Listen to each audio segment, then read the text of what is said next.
Добрий день, я рада вітати всіх, хто приєднався.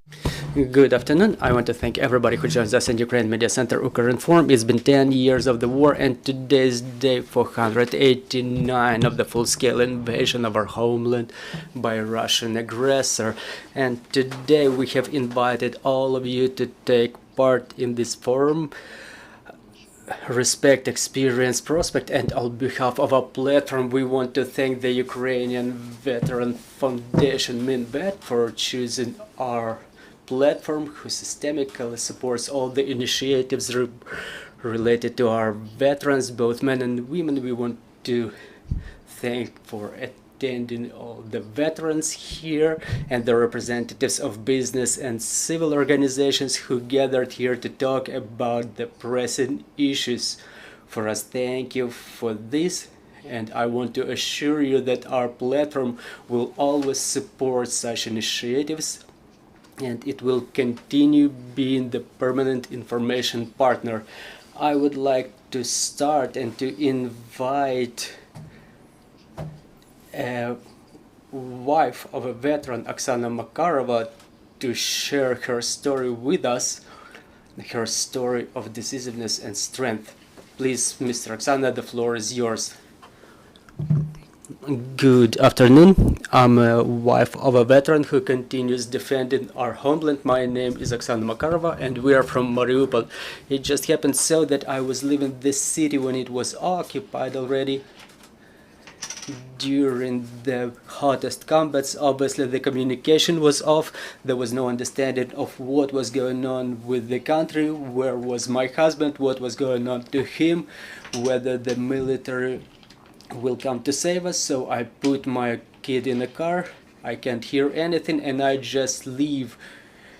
And it happens so that I leave for Zaporizhzhia within one day without coming back, and I end up in Zaporizhzhia. And I tell my husband that we are relatively safe. He exhales, he continues his service, but what are we about to do? We are going further on.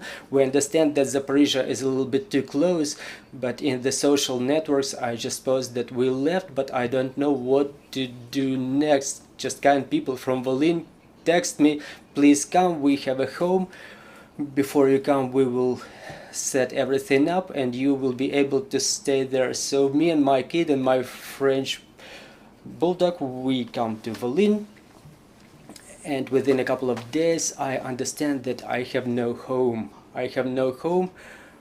My husband left wearing only one outfit, and he will come back to Volyn. The only decision that we've taken that we stay in Ukraine. I was considering no other options.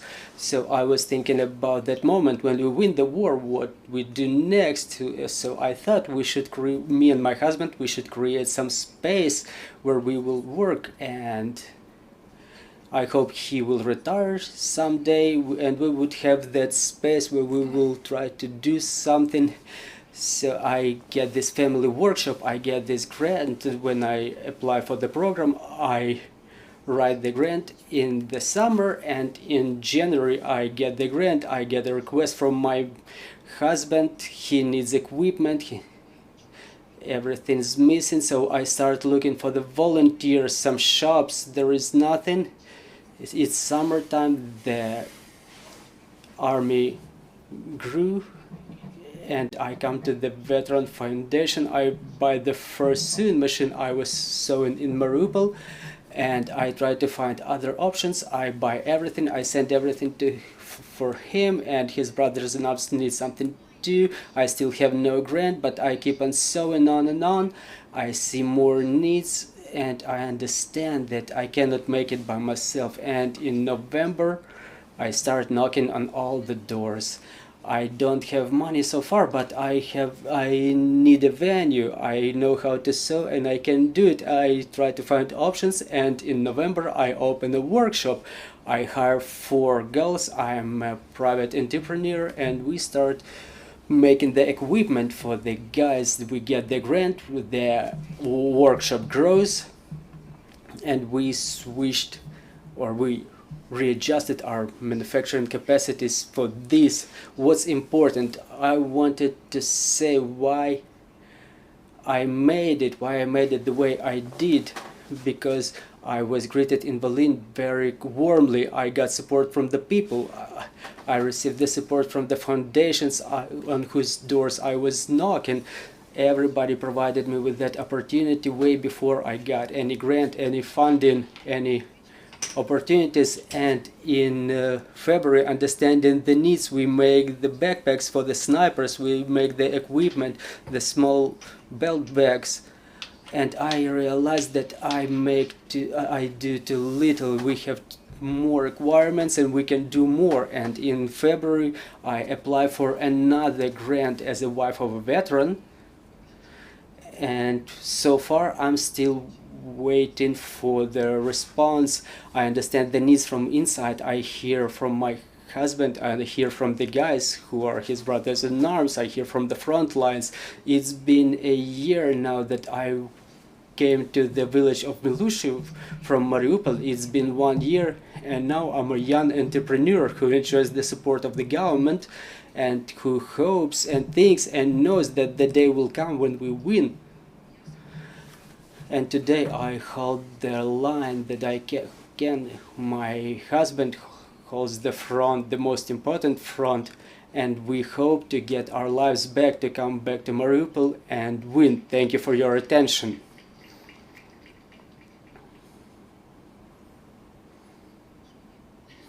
Am I too fast? Good. Well, friends, we are really happy to see all of you here in this forum. Respect, experience, prospect. It's no secret to anybody that the veterans are the most important people in Ukraine, and they will gain even more importance. The hot phase of the war is still on, and we have no deadlines when it would end. And it means that those coming back home, they have to understand where they're coming back to, what awaits for them here. And obviously here, during our first panel devoted to the prospects, what's available for the veterans now, the people who can answer this question better. So I'm about to introduce the participants of our first panel: Yulia Laputina, Minister for Veteran Affairs of Ukraine; Nataliya Kalmykova, Executive Director of the Ukrainian Veterans Foundation; Taras Chmut, Director of Come Back Alive Foundation, member of the Supervisory Board of the Ukrainian Veterans Foundation. Please greet them. Miss Yulia, I think you need to take the microphone. Is it on? I think it's on already. 1, 2, 1, 2. I think that obviously we have to start with the questions to you. We've seen that the Prime Minister of Ukraine, Denis Shmyhal, mentioned that everything related to the veterans is the priority for the year 2023. So looking at it today, what day is it today? 27th of June 2023. What do we have for the time being? Where are we moving in terms of the veterans policy? Those veterans coming back from war. I will answer you right away, but the first thing I want to say that we're doing it here thanks to the guys who are currently in the front lines. Let's commemorate with the minute of silence those who perished.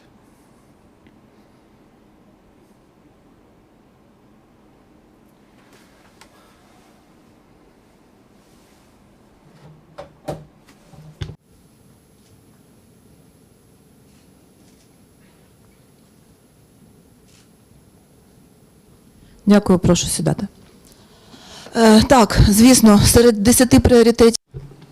Among the 10 priorities that the government has, that we have set for the future and the time being, today the veterans policies is the Prime Minister. This has been highlighted by the Prime Minister, and I can tell you that every time the government meet, we think and talk about what we can do, how to make this policy systemic, and the President of Ukraine, Mr. Zelensky, has highlighted a couple of times that the priority now and after the victory is to renew the human potential, and part of the potential are the people who have been defending our country.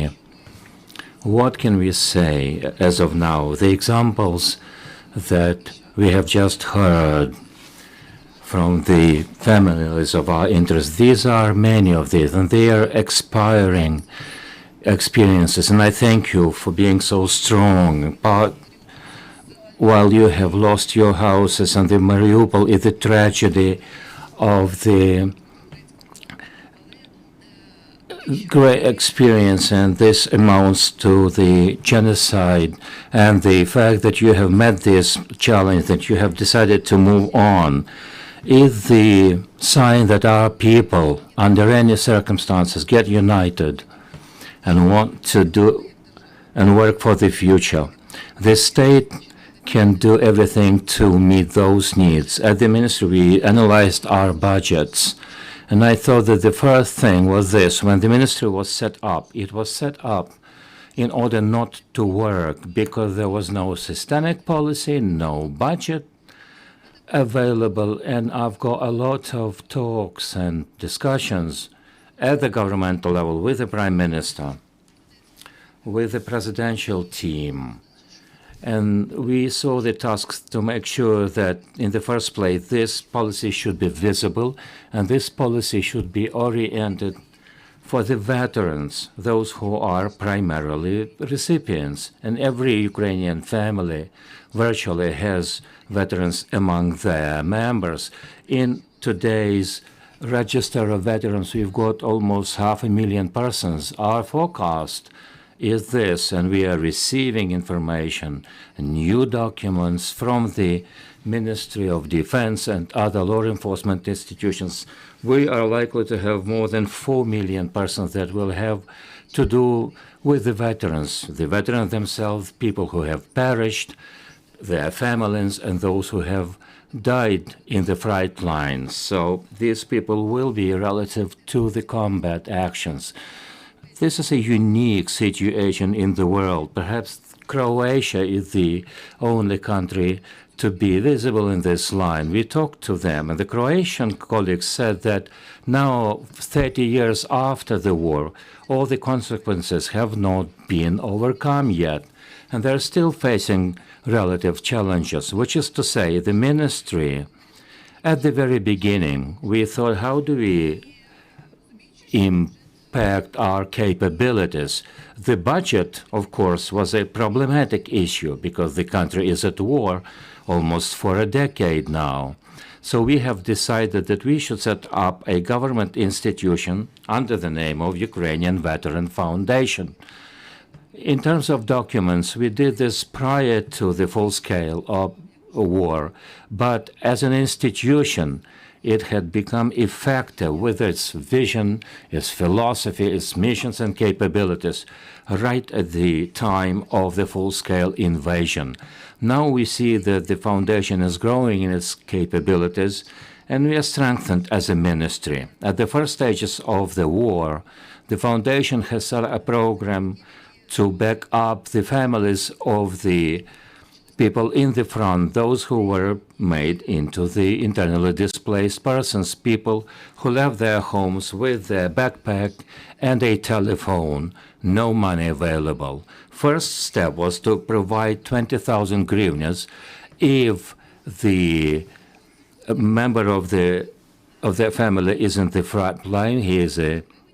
They were likely to receive 20,000 hryvnias per month to renew their businesses, which means if there are 2 persons, there are 40,000, and 3 persons would amount to 60,000 hryvnias per month to set up some barber shops or anything of that sort. We'll be talking about those programs in the future, but there were programs to provide 500,000 or 1 million hryvnias of support. And there are winners of this program. We are proud of those winners. We are proud of you. There are beautiful examples. The pizza offices that have been set up. There are veterans working in different realms. And now we have set up a grant program support, a non-credit. This is very important. This is not a credit, but rather a one-off payment, 1.5 million hryvnias. We are supporting the veterans who are working in the agrarian sector. We understand that a lot of veterans don't return to their previous employment. They get integrated into the farmer's business. What does the state do? I will be specific. What I think we should do is this. The veteran, when they come back home, they should be granted with a toolkit of a particular put-in point, which means that they should know who to turn to, what to ask for, which implies the following steps. We have signed up a memorandum with the central services centers where the veterans will go to. In one city, we have set up such 5 veteran windows where the combatants will have an ability to come to. If there is no way for this person to receive funds, this is an entry point. And I think at such services point throughout the country, they will see the veteran windows available for them. Veterans will be able to take advantage of this possibility. The services, you know, are centrally organized.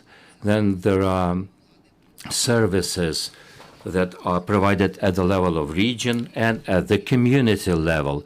Sometimes communities pass their decisions on how to provide services for the veterans. Veterans should know about that. This is what I call veteran window. There is another pilot project that we have already offered for the signature at the governmental office. This is a very important initiative. There will be certain people who will be supporting and providing services of help to the veterans coming back from the front. Let us imagine a situation where a person comes back from the front line to his or her community, whether it be a small city or a major city. He or she comes back by the train or by the bus to the railway station. There was no one to meet him. His family has left the place. His home has been ruined. Somebody has to meet them. These should be professionals. In America, they call these professional veterans advisor. These are the advisors that have been empowered with the authorities. They live in the local community, but effectively they work for the services center at the communal center, whether it has been set up or it is likely to be set up in the settlement or in a special community. This should not be an armchair officer. This should be a person well respected in the community, a person who can come to the local authorities office. And if the matters that are vital for the veterans are not solved, this person will be facilitating the issue of health services. We know one thing. People come from the front line. We talk to these veterans. This is absolutely fair to provide all the services for a person who has been fighting for this country. They are entitled. You know, they need some documents, some certificates. We know some examples when we were applying for some Invictus games. There is a simple electronic request, but some boys and girls told us that, you know, I am a veteran. I'm not going to fill out any electronic request, and our officials help them to fill out all the forms and press a certain button or whatever. This is why this institution of a promoter and helper of a veteran will be set up. These people need help. I will tell you another example. When you come to any bank, for example, to the Ashad Bank serving the retired people, there is a special person helping those people of age or retired persons. They're entitled to some services and consultations. In such a way, such a mentor of a veteran is likely to get integrated, that person, into a community. We are starting this in 4 communities in Vinnytska, Nikolaevska, Dnipropetrovsk, and other regions. Within the framework of this project, we envisage that we will develop a infrastructure for the veteran services. We have set up in the city of Dnipro, at the basis of the Academy for Custom Study, the Center for Veterans Services. The service will be retraining those who have come back, and these people will be gaining their non-military specialties. The philosophy behind this is that we will be seeing a massive demobilization of personnel. So one of the policies is to make sure that people are retained in the law enforcement or in the army, because after the war, we will have a need for a major and bigger army. But there will be people coming from the army. They will have to reintegrate into the civil society. They are people of 40, 45 years old. We are meeting those soldiers at the places of their service near the battle line. And they are saying that, you see, we have to know that after the war, there is something we can come back to. Health, mental health and physical health is priority number one. Education is priority number two. And then after the victory, we will have to know how many demobilized personnel coming from the army we will know, and we will see to the needs of the market, at the labor market, what is the need there, to make sure that the veterans are retrained, that they are getting their salaries and are integrated into the local community. In these 4 regions, there will be a pilot project, and of course there will be challenges that we will be working on and rectifying the mistakes, and thus we will initiate new changes to the Ukrainian legislation. In a nutshell, this is what I have to say. I could go on, but I thought these are the major highlights. You see, I've got millions of questions after your introduction. My colleagues and I will be talking about these issues and asking all the panelists. You mentioned that there is a need for an institution of a veterans facilitator, and the approximate number is likely that we will have 4 million people coming from the army, a major figure. And perhaps the major question here is whether the state has enough money and where this money will be coming from.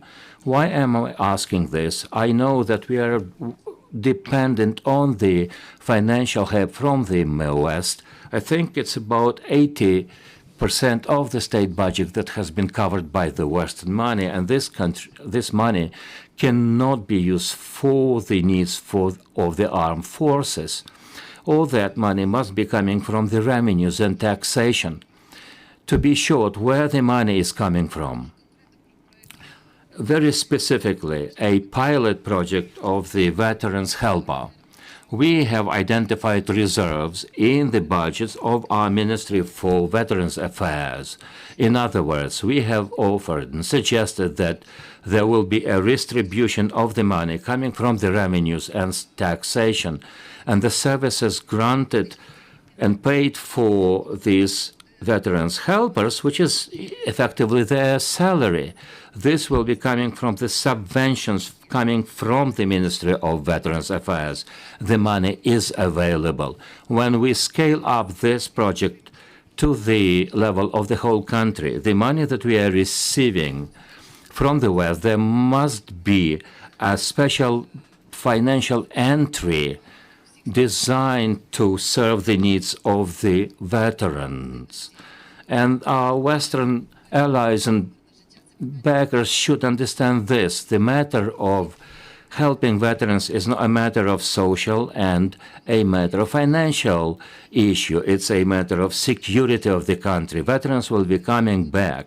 And to ensure that the security sector is well catered for, we should be providing some services to our veterans. We are sharing this with our Western partners. When we were visiting the United States, the director of the Ukrainian Veterans Fund and myself, we met people at the State Department of the United States, at the Atlantic Council, at the Ukrainian Congress caucus, and we share with them the idea that we will initiate the point that the American lawmakers should see the context differently, because over the historical time of the independent Ukraine, the structure of this help has been solid, but it doesn't meet today's needs. There must be a special financial entry to secure the needs of the Ukrainian veterans as a matter of overall security, as a matter of getting veterans reintegrated into the social life. But at this point, we have found in our ministry's budget, the revenue part that will be serving for those needs. I understand that you have to receive a call from the president, and this is a urgent issue. I see we will see you back very soon. Nataliya Kalmykova, I'm reminding you, Executive Director of the Ukrainian Veterans Foundation of the Ministry of Defense of Ukraine. The question is as follows. I wanted to ask it from Ms. Yulia. We understand that there are big cities. Are those four regions that Yulia Laputina mentioned that this format will be tested in the Veterans Advisor? But we understand that our veterans, our defenders, both male and female, may be coming to the small villages, and I'm not sure if a Veterans Advisor will be available there.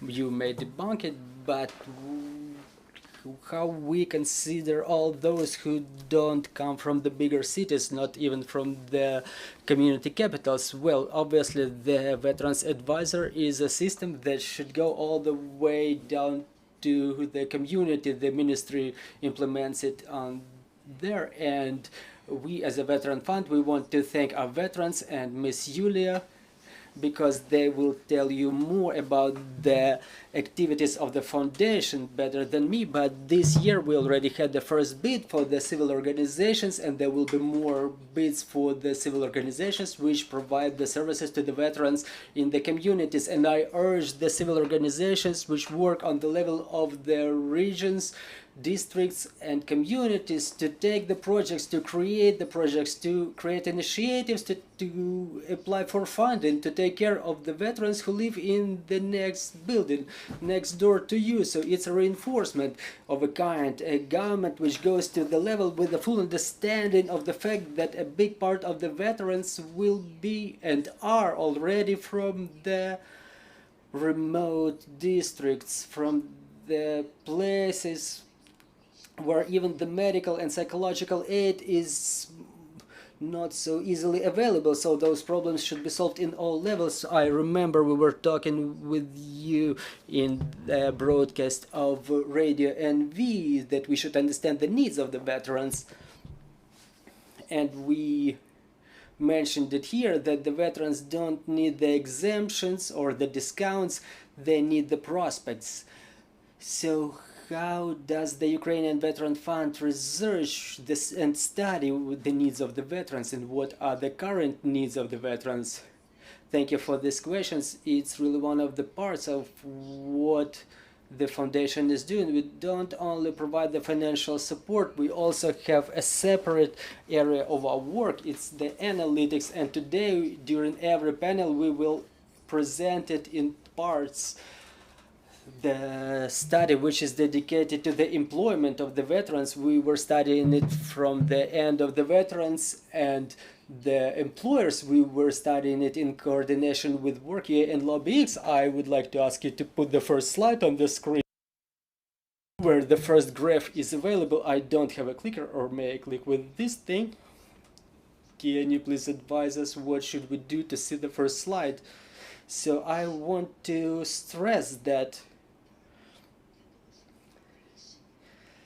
the details based on which we make a decision, we made this study, we made this question in early this year. To what extent are people ready to employ veterans in their organizations? We've seen this figure. 98% of the responders on the national level said that yes, obviously we want to employ a veteran.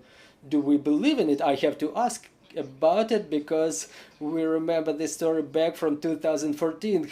Who's gonna tell you, like, are you ready to accept to employ a veteran? No, I'm not. Yeah, but the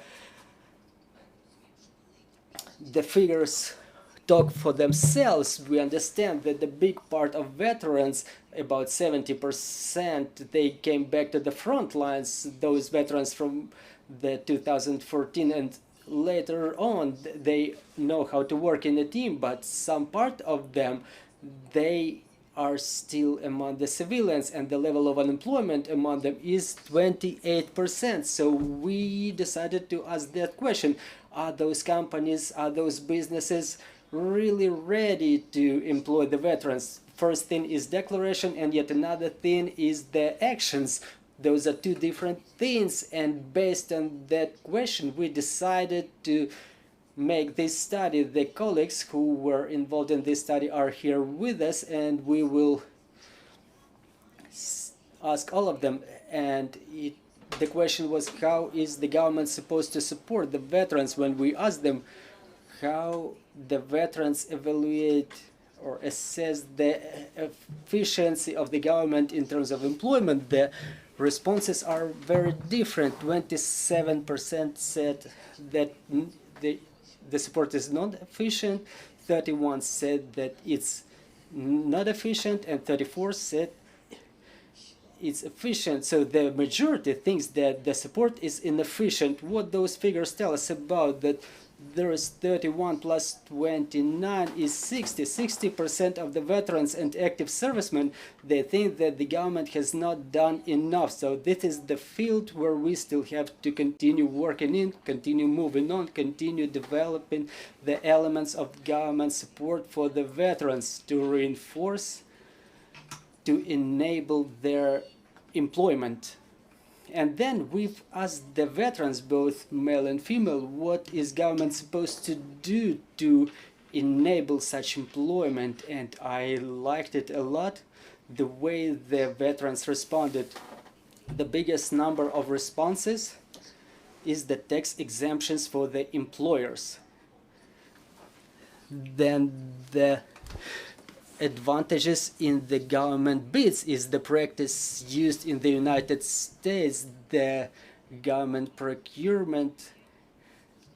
Those companies are allowed to take part in such bids that have the veterans employed. Well, talking about the United States of America, I have to introduce another guest of ours, Mr. James A. Baker, honorary judge and retired veteran. So, Ms. Natalia, how we as a state, how can we encourage the businesses to work with the veterans? So this is exactly what we're talking about. We asked the veterans how to stimulate the businesses, and they said give those companies the opportunities, let them choose whether to employ the veterans or not. Tax exemptions, then the advantages in the state bids, retraining programs, the refresher training programs for the veterans, then the smaller numbers support the programs of psychological adaptation. So the veterans clearly understand that the company that is about to employ them, it should be advantages for the company to do so. And with our support, there was an interview organized recently at Forbes with a woman who started the program for reintegration in the businesses in the United States. She was the manager of the military veteran cooperation direction in JP Morgan. She started doing it within the company. So there are technical moments how to do it. But another thing I wanted to stress is the philosophy. She said, I didn't want to convince anybody. I said just pick one and you will want more. And this is exactly how it happened. The department which got their first veteran employed, in a month they asked how many more options you have. We will take all of them, because those skills that we will be discussing in later panels, they really have some advantages in civil life. And I apologize, but those are the features that made them get out of the battlefield alive. And the last slide I want to demonstrate is, well, it's not my slide.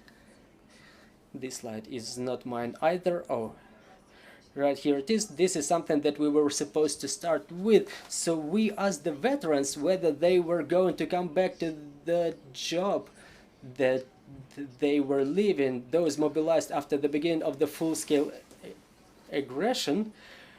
We will have, well, the people are coming back after the end of the war, and those jobs are preserved for them. We will see to what extent is it true. This is something that makes us different from other countries. There was no such history of mobilization. They had just people who were serving in the army going to the war. So in our case, people come back to their jobs after the war.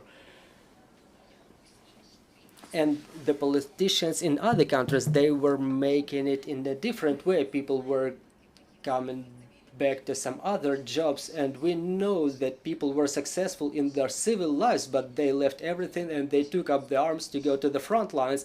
And I don't think that a vocalist of an opera vocalist who was successful in his civil life, he will hardly decide after the war that he wants to become a piper, for example, because his skills, they did not go anywhere. So we have to look at the best practices, but at the same time we have to understand, but we have our peculiarities that we need to choose too. However, 33% they said that yes, they were going to come back to their jobs, 35% said no, and 32% said they still don't know.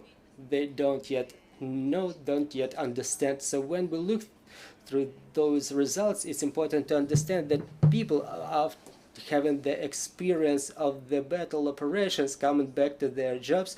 They are supposed to come back, and they're supposed to understand how long they are about to continue working there, because those are different metrics, because there is a number of people who come back, and then after a year, 2 or 5 years, we have to see how many more of them continue working. We have the representatives of different companies present here too, representatives of the employers who do a lot now to employ the veterans, and I urge them to look, don't just look at how to employ them, how to motivate them, but also to volunteer, to do something else, how to preserve it, because the passion of the veterans is at the high level usually. So those are the figures that we were discussing. And I will come back to the question that we started with. It's important for each and every of us, for us as a civilians, because it's our responsibility, because I'm personally being defended by the military. So for us, for the companies, for the state, it's important to be honest. It's better to see the difficult, bad figures, because based on them we can take the decisions rather than have a beautiful picture and don't do anything, living in illusion, because those postponed decisions on all the levels, I want to stress it, they will result in some unknown consequences. I'm trying to keep track of the timing, and I think we are about to proceed to Mr. Taras Chmut, the director of Come Back Alive Charitable Foundation, a member of the Supervisory Council of the Ukrainian Veterans Foundation. We were talking about the beautiful figures, and you as a representative of a volunteers organizations, I want to ask you, what's your opinion in what you see, what the government does not understand about the veterans? Maybe there are some illusions that should be debunked. Good afternoon. You started our panel with statement that the veterans are the most important people for our country. This is something that you've said, but it's not true. It's not so. The war has not started yesterday, and before the full-scale invasion we had about 450,000 participants of this war, and we had a lot of problems, and the government was not doing a lot to solve those problems. Ahead of us are 5 million, 4 million. We had this number 4 million, but I think that 5 million is a realistic figure, yeah, 5 million plus, because victory is okay, but when, nobody knows. When is it going to occur and at what price we're about to pay? We don't know it yet too.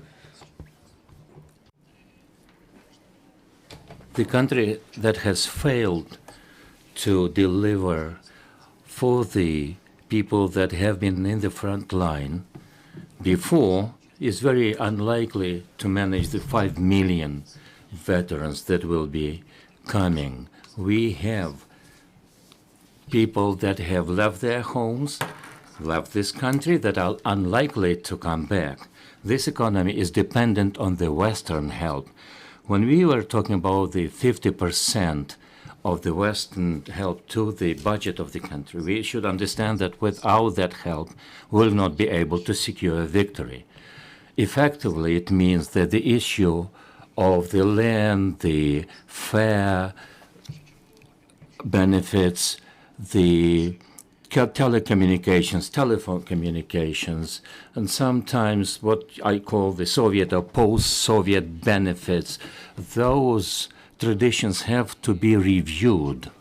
And we should, step by step, go down to earth in understanding that the government will not provide everything to everybody.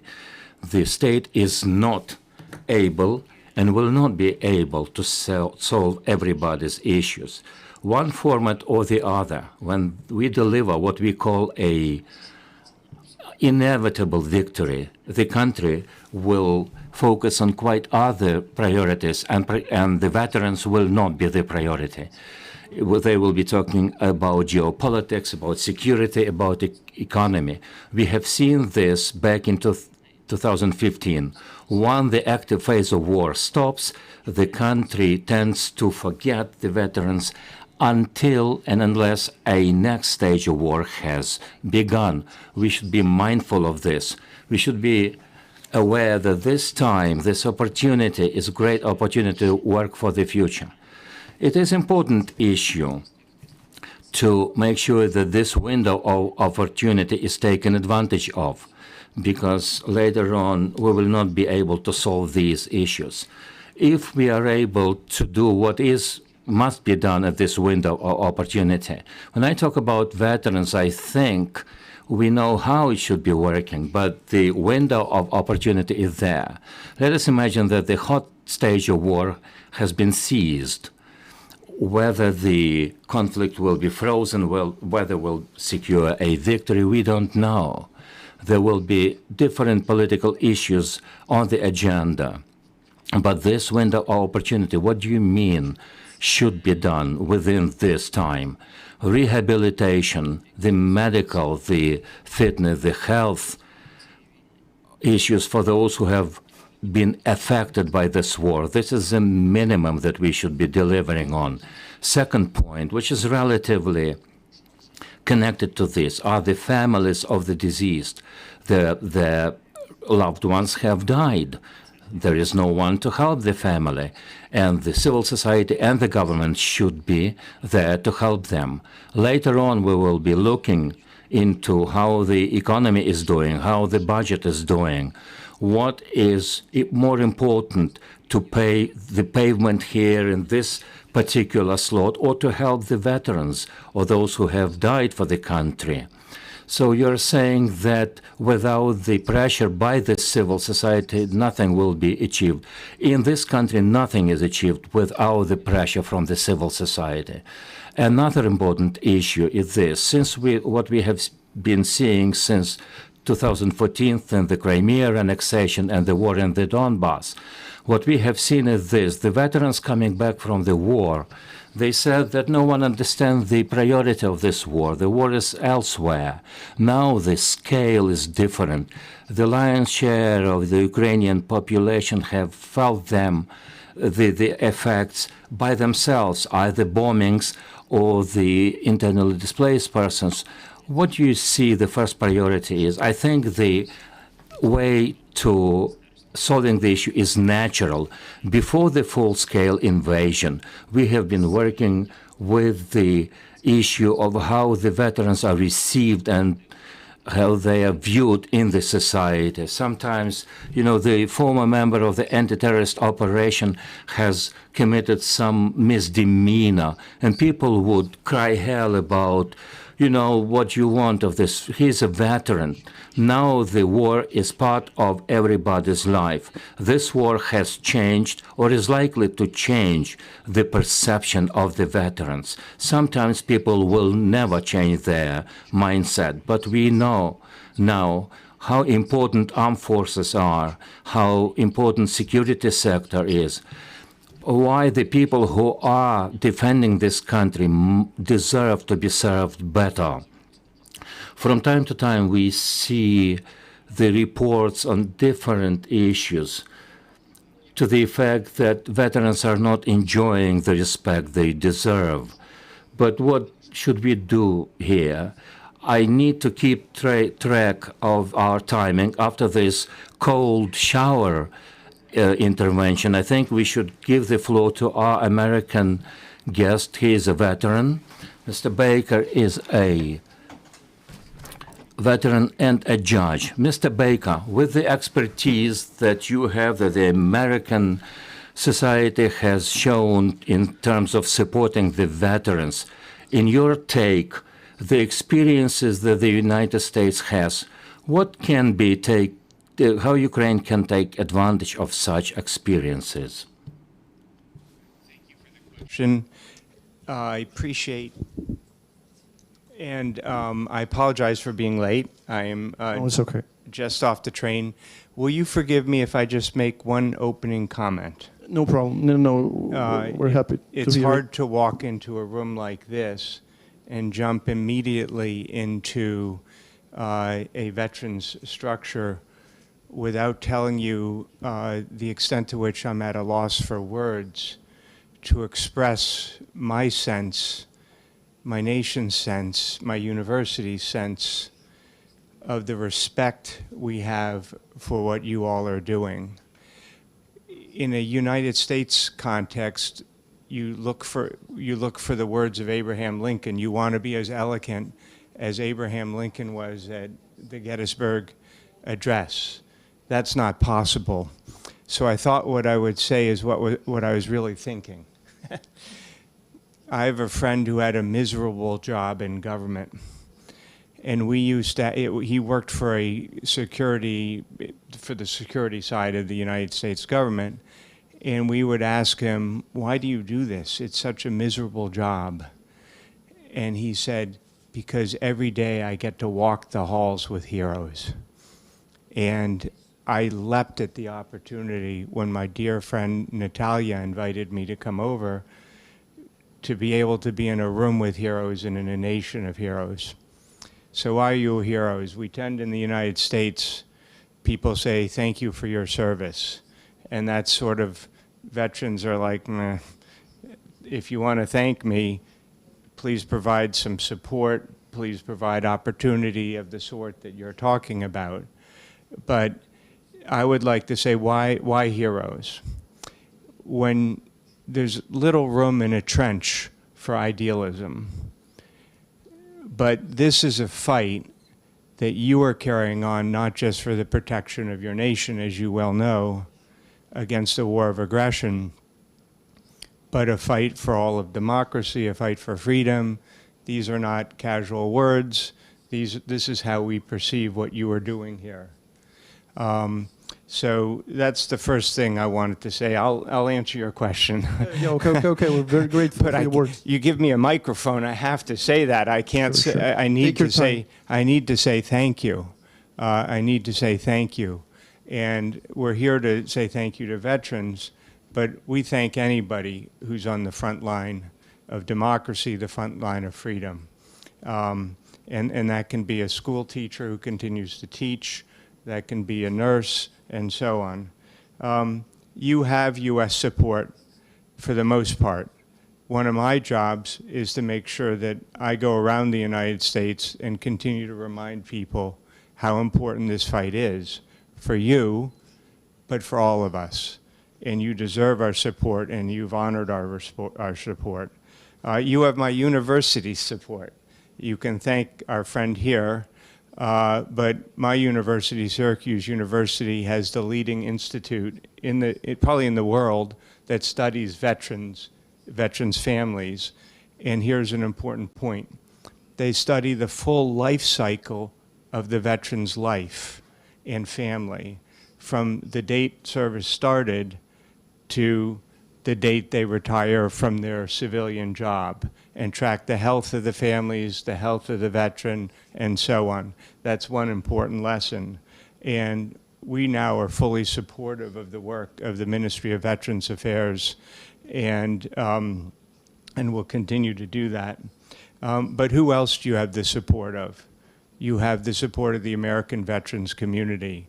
Nobody is more supportive than the American veterans community for the veterans of Ukraine. And did you have a chance to talk about?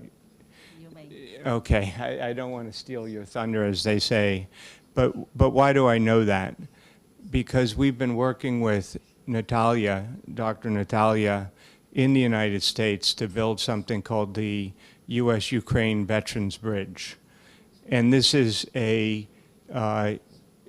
a process by which veterans in Ukraine can reach out to their counterparts in the United States and try and not have the United States tell you what to do, which the United States loves to do, but rather you all can learn from our lessons. You can learn from the good lessons, and you can learn from the bad lessons, and don't do what we did if it didn't work. And this bridge is comprised of most and the biggest veterans organizations in the United States. It's not a governmental thing. It's veterans helping veterans who have borne the brunt of the fight. So couple more points, and this leads to your question, to a response. From tragedy comes opportunity, and I think I agree with you that this is a moment of opportunity that should not be lost. You have the opportunity to build a Veterans Affairs system that is not based on a pensionier's model, but is based on the principle of the citizen soldier who as a citizen contributes to the economy, to the community, and as a soldier continues to provide for the nation's security as a reservist, or on account of the fact that they have the skills already to serve. But making that move from the pensioner model to the citizen soldier model requires purposeful choices, not ad hoc choices, not random choices, but purposeful choices about prioritizing what you prioritize, who you prioritize. And I'd like to just make 14 more points about that note, 2 more points about that. One, it's for you to decide how to build this new system. I hope you will be guided by 2 principles. And one is principle number 1, that the Veterans Affairs system should be there for the veteran, and especially the veteran who suffered the physical wounds of war or the mental wounds of war, or both, and survivors. And I would, if I were building a system, relentlessly focus on how to drive whatever it is you're doing down to that individual veteran or individual survivor. I have some ideas about how to do that, if you want me to tell you them in a second. The second principle that I would always keep in mind is that Veterans Affairs is a security issue, or as we say in the United States, a national security issue. It's not just what you do for veterans. This is about the security of the country, how you treat veterans, in Veterans Affairs for two reasons, two essential reasons. One, as the United States learned after World War II, veterans and veterans on this scale, this enormous scale, were an economic mobilizer. They were a machine.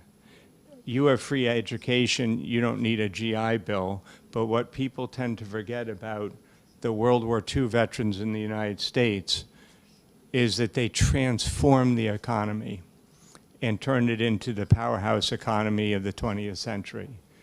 That wasn't the GI Bill education, that was the veterans and their economic capabilities informed by education. The other reason Veterans Affairs is a security issue and should be treated like a security issue with that priority is because, regrettably, you will face a continuing threat of aggression. And the citizen soldier, the veteran who is returned, may well get called back to duty, as many of the World War II veterans in America were called back during the Korean conflict.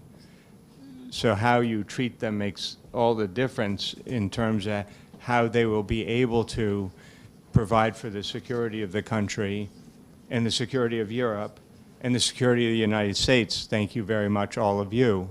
Now, do you want me to? Should I? No, actually, you tell me what you want me to do. I have a couple more points, but I'll wait. You just said that we can learn from the bad experience that U.S. had and the failures. Of course, we have so many bad experiences ourselves. I mean, here in Ukraine since 2014. So could you share the experiences that we should not repeat? That, sure. Yeah. All 48. Всі 48 причин, дякую. Я розумію, я міг не чіпляти термінал, вже собі...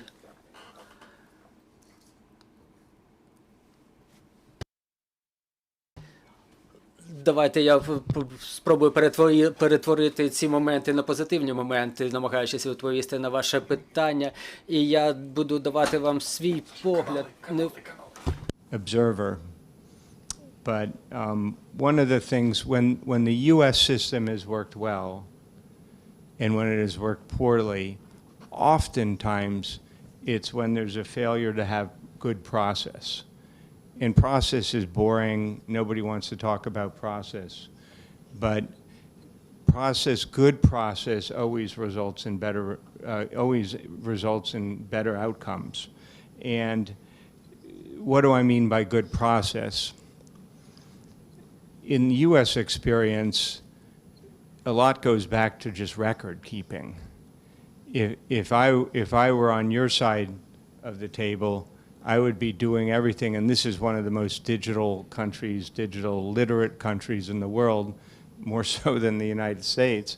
I would make sure that I'm keeping the best records I can because everything comes back to looking at that record later on. Who were you? Where were you? What happened? And it's very hard in the United States, as I'm sure it is anywhere, when you can't find that record to prove, yes, I was here or I was there. It's important to have advocates for veterans. So again, where you have an advocate who can help you manage the system, whether the system is an economic empowerment tool or the system is health care, it's very helpful to have an advocate so the veteran, him or herself, or the survivor, him or herself, is not trying to navigate this thing all by themselves. What we've done in the United States is most law schools have veterans clinics where you can have a law student serve as your advocate for free. So I would look for opportunities to try and create mechanisms of advocacy, adjudication and appeal. So you don't always get the benefit or the item you think you might deserve or have earned. If there's an opportunity, a meaningful opportunity to appeal that, you still may not get all that you think you deserve, but you at least will feel that you have had your opportunity to be heard. And that's very important. And I would encourage that you build that into the system as well. Couple more points, and I think these are responsive. Remember that principle. It's all about getting the benefit, the care, the economic opportunity down to that individual who was the service member. You don't want it to get sidetracked along the way. And one of the things that's complicated in the United States is there's 5,000, I'm making this up, but there's not 5,000, but there's too many bureaucracies, too many bureaucracies. If it's an education issue, you go here. If it's a health issue, you go there. I don't even know where you'd go if you wanted to get a VA loan to start a business. Well, I guess the VA, but it's all very complicated. Yes. Nataliya knows our system better than we do now. But I think consolidation is helpful there, so that the veteran doesn't have to go to 43 different agencies to get what they're hoping to get. Last point, and I'll let you ask another question or else tell me to leave.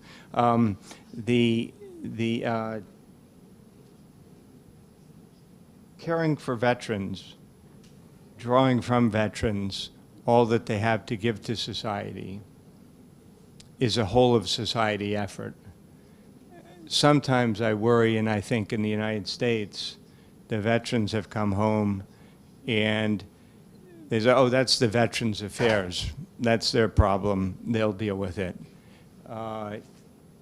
Taking care of our veterans, our citizen soldiers, is a whole of society event, a whole of society effort, because it's a national security issue, it's an economic issue, it's the right thing to do, it's the humanitarian thing to do, all of those above. And oh, by the way, it's the most effective thing to do. And I want it to be effective for those reasons I said. I want Ukraine's economy to grow, and I want Ukraine to be able to provide for its security going forward. So I want the strongest possible Veterans Affairs system here, because I have great respect for you, but because you're providing for our security too. If you know, self-interest is always a good motivator. But what's an example of whole of society? I've talked to veterans from other countries, and a couple of the things they said, I thought those was interesting. They thought the importance of association, that sometimes they would have, they would have associations. They'd have the blank regiment would have an event every year, or this division or this brigade would have an event every year. And to us outsiders, it might look like a social occasion. But to the people, it was an opportunity to see each other and check on each other. And often that was the forum where they identified that Captain Baker needed some help, or that I was suffering from alcohol abuse or PTSD, and I didn't know it or did not want to admit it. So the associations were very important. And in some places, philanthropic efforts by private entities were very important, because they would fill gaps, let's say medical care gaps that might exist, let's say in the limb prosthesis area. And so philanthropies, outside groups, businesses have a big part to play as well, and they should, because it's in their interest, because it builds a more vibrant economy and a more secure society.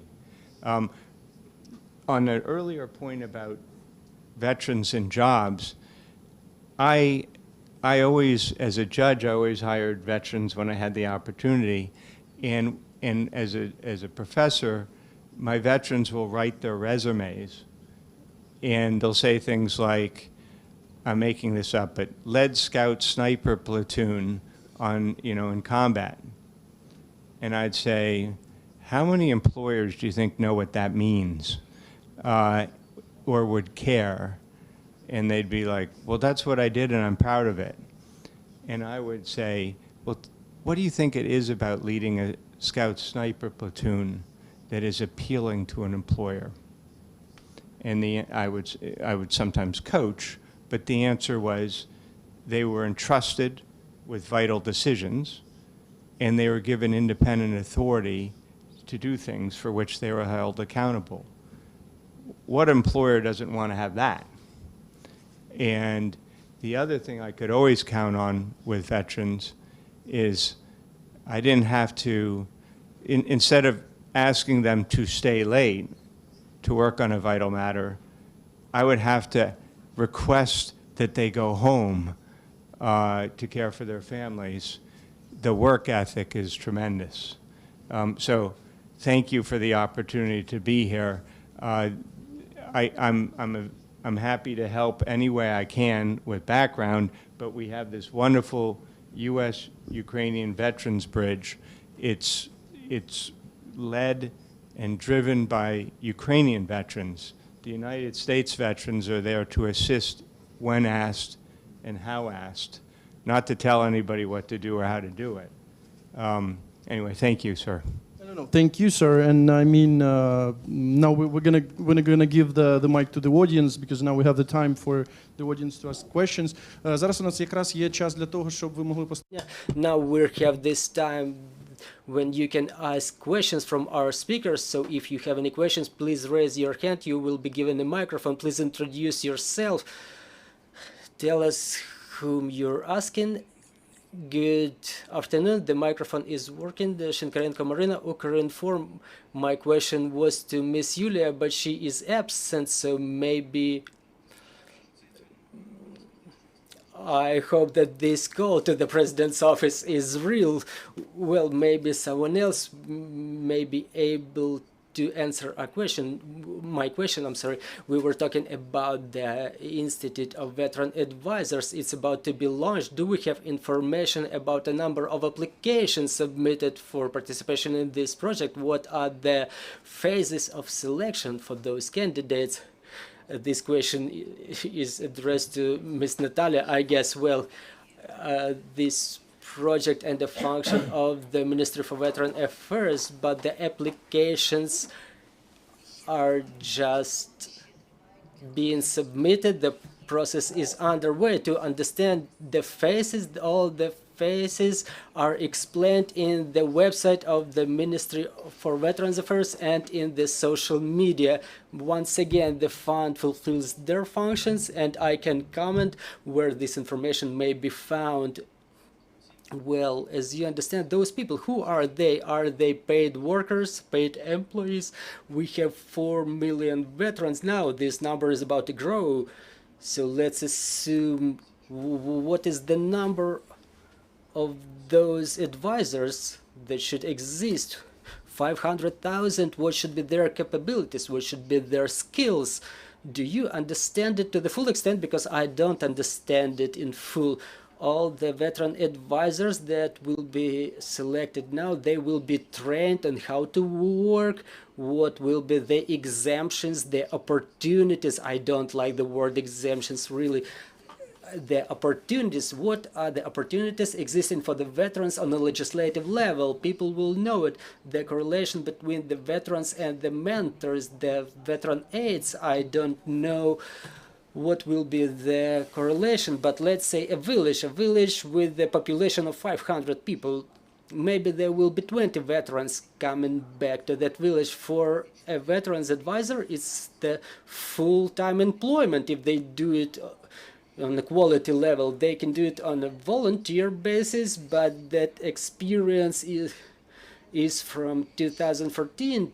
Come Back Alive won't let me lie, but people may allocate some time for this volunteer job, but to invest themselves in full, they cannot do it because they have to look for opportunities to make some money to feed their families. So those people should be full-fledged specialists who know what's necessary for the veterans, and they should know about the veterans. So they should be the bridge between the veterans. They should be the friends, the partners, the parents of those veterans. I don't like those government things myself. I would be happy if I have a person to whom I can come, and they tell me, okay, sign here, here, and here, and you're good to go. I'm sure the veterans deserve it for sure. Please, if you have any more questions, there is a man right there. Good afternoon, everybody. My name is Igor, and I represent the Armed Forces of Ukraine. As Mr. Tarasov mentioned, the government will not be able to cover everyone's needs. So what cooperation do you plan with some efficient solutions? You know, there is Masinayem, there is Veteran Hub, there are more people.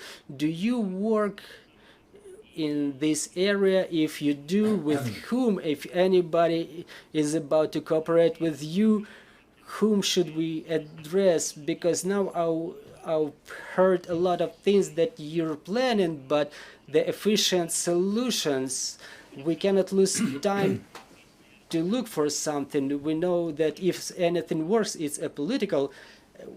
Уважити, що First off, the service that we have started was prior to what you have mentioned, but I am speaking to you not from the ministry, but from the foundation. Unambiguously, there will be enough work for everybody. The number of families where the fallen heroes are members, it's not the time for competition. It is a time and a place to get united. For example, in this audience, we see people from the UCUM organization. Together with them, we have developed a course for the veterans, where the documents coming from. So I challenge the armed forces veterans to look at these documents right now. We also provide lawyers services with government structures. Together with the IREX organization, there's a number of workshops. We have been doing before with the rating group, now with the lobby group and the work.ua. The cooperation is the way forward, and it has always been so. Having said that, I am aware the subtext of your question, and I challenge everybody working in the NGOs. You know, we are part of the government. We will be living up to our commitments. If the hotlines are working, psychological help that we are providing is available. If that kind of help does not cover all the needs, we will make sure that these services grow. In terms of the retraining of providing health issues, we understand the needs here. We know what is working. And in our Ukraine's Foundation for Veterans, we don't have any prejudices against cooperating with some structures. On the contrary, we are interested in cooperation, in particular, and this is important, with the veterans organization. It is a shame to say that while there are so many veterans at the front, the number of veterans organizations is not there, just because people are at the front line. These organizations are presented here in this audience, but they have been taken from the front line. The veterans organizations that represent the best practices, they will be given more and more institutional capabilities. The veterans organizations that we have been talking about so far, the veterans organization is an advocate for needs of other veterans. For them to grow is our priority. The grant programs that we receive are also targeting the veterans institutions. Last week saw the presentation of the program, My Dad Has Come Back from the War. One of the NGOs made up completely of the veterans. So it's a matter of cooperation. This is where 1 + 1 = 11, not 2. So if Nasimayem wants to work with us, we will do our part. In your view, what is the way to go forward in the cooperation field? You see, it all depends on your view. First of all, Now we see a lot of people who have been part of the veterans organization. They are part and parcel of the defending of this country. Their role in and their functions after the victory is not clear. We don't know where they are, whether they are in the country or outside, what the situation will be. Currently, there is a window for opportunity. There are opportunities for the new people, and there are a lot of such opportunities. These have been generated by the problems that we see. People are starting to do at least something. This is good. And I believe that some organizations will naturally die. Some of them will grow into something powerful, and they will continue working. What I'm saying is whether government is ready to cooperate with such organizations. The government is ready, or it is saying that they are ready to do everything. It's not a matter of words. It's a matter of efficiency. You see, it's not a matter of ample talk. It's a matter of cooperation. At the back row, I see we've got a question.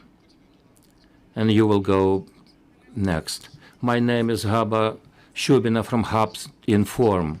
My question is this: do you envisage a psychological rehabilitation for the veterans before they get employed, and how this will be effected? And in this country, do we have enough specialists in this area? Back to my previous answer, it's not a particular sphere of interest, but as a doctor, I would tell you the following. The need for the mental health specialists is enormous. The need has not been met, that's for sure. The process must be set up to train, educate, and retrain people. At the Ministry for the Veterans Affairs, we have a register of the people ready to provide such services. Such services will be paid by the state before the employment. Do they need, how do you call it, as a mental health, mental rehabilitation? You see, for a person coming back from the front line to be engaging in full life as a citizen, you see, when you go to the front, you are going through the medical inspection. The same goes here. Your psychological state of mind has to be assessed, and it is followed by some procedures. Another issue is that when a person has been employed, this is something we have forgotten already. Remember the so-called dispensarization. It should be very exciting for the employer so that his or her employees are medically examined to be sure that they can live up to the challenges that they are paid for. It's an issue that has to do with the legal framework and with the issue that you are raising, whether we have enough specialists in the mental health area. I think there is a lack of such specialists, but the First Lady has set up an initiative called the Mental Health of the Nation. Let us break this circle that every veteran suffers from the post-traumatic syndrome. It doesn't equal. This 22 catch must be thrown away. Everyone has to take care of ourselves, of our neighbor. This is a hygienic need for the whole country. From the experience of our hotline, the hotline that is targeting veterans and the families of the deceased, 60% of our clients are men, meaning that we can come up with a ballpark figure, but on average, it looks that we have already set up the help for the military. But how about the civil society? It's an open question. once again, not every veteran suffers from the post-traumatic syndrome and vice versa. Let us not and let us forget all these prejudices. I am a serving officer from the foundation of the veterans organizations that combines about 50% of the active personnel. Now, my message is not a question per se, but this is to add something to what has been said. In the period of almost a year and a half, all the heads of the veterans organizations are at the front. One of them has been killed, or others are in the hospitals. However, we are keeping on. We talk through our chats. In some regions, we have been fulfilling some projects. Over this a year and a half, we have seen a minimal line of communication. I believe it is not sufficient. However, we are seeing a growing number of initiatives. People are discussing the problems of the veterans. The heads, the most active parts of the organizations, they are now actively at the war, and they are asking a question: how about our experience? No one is asking us. We have been fighting for 8 years. You know, I am here. I have left my brothers in arms, but I will come back to them. We have already set up a number of initiatives, but what you are saying here, something new to us. Has it been a problem for you, for your Veterans Foundation, to contact us? We have not been asked, but my point is that I am addressing all the government structures. If the government bodies at the Oblast level, in Mykolaiv region, one of the organizations on what you call Veterans Advisor, in our case, I come from Mykolaiv region, and the head of our organization, he is now fighting. There is an active board of our organization. We have never heard about this Veterans Advisor thing. I ask the ministry to make sure for you to know that we don't feel that we are in contact with you.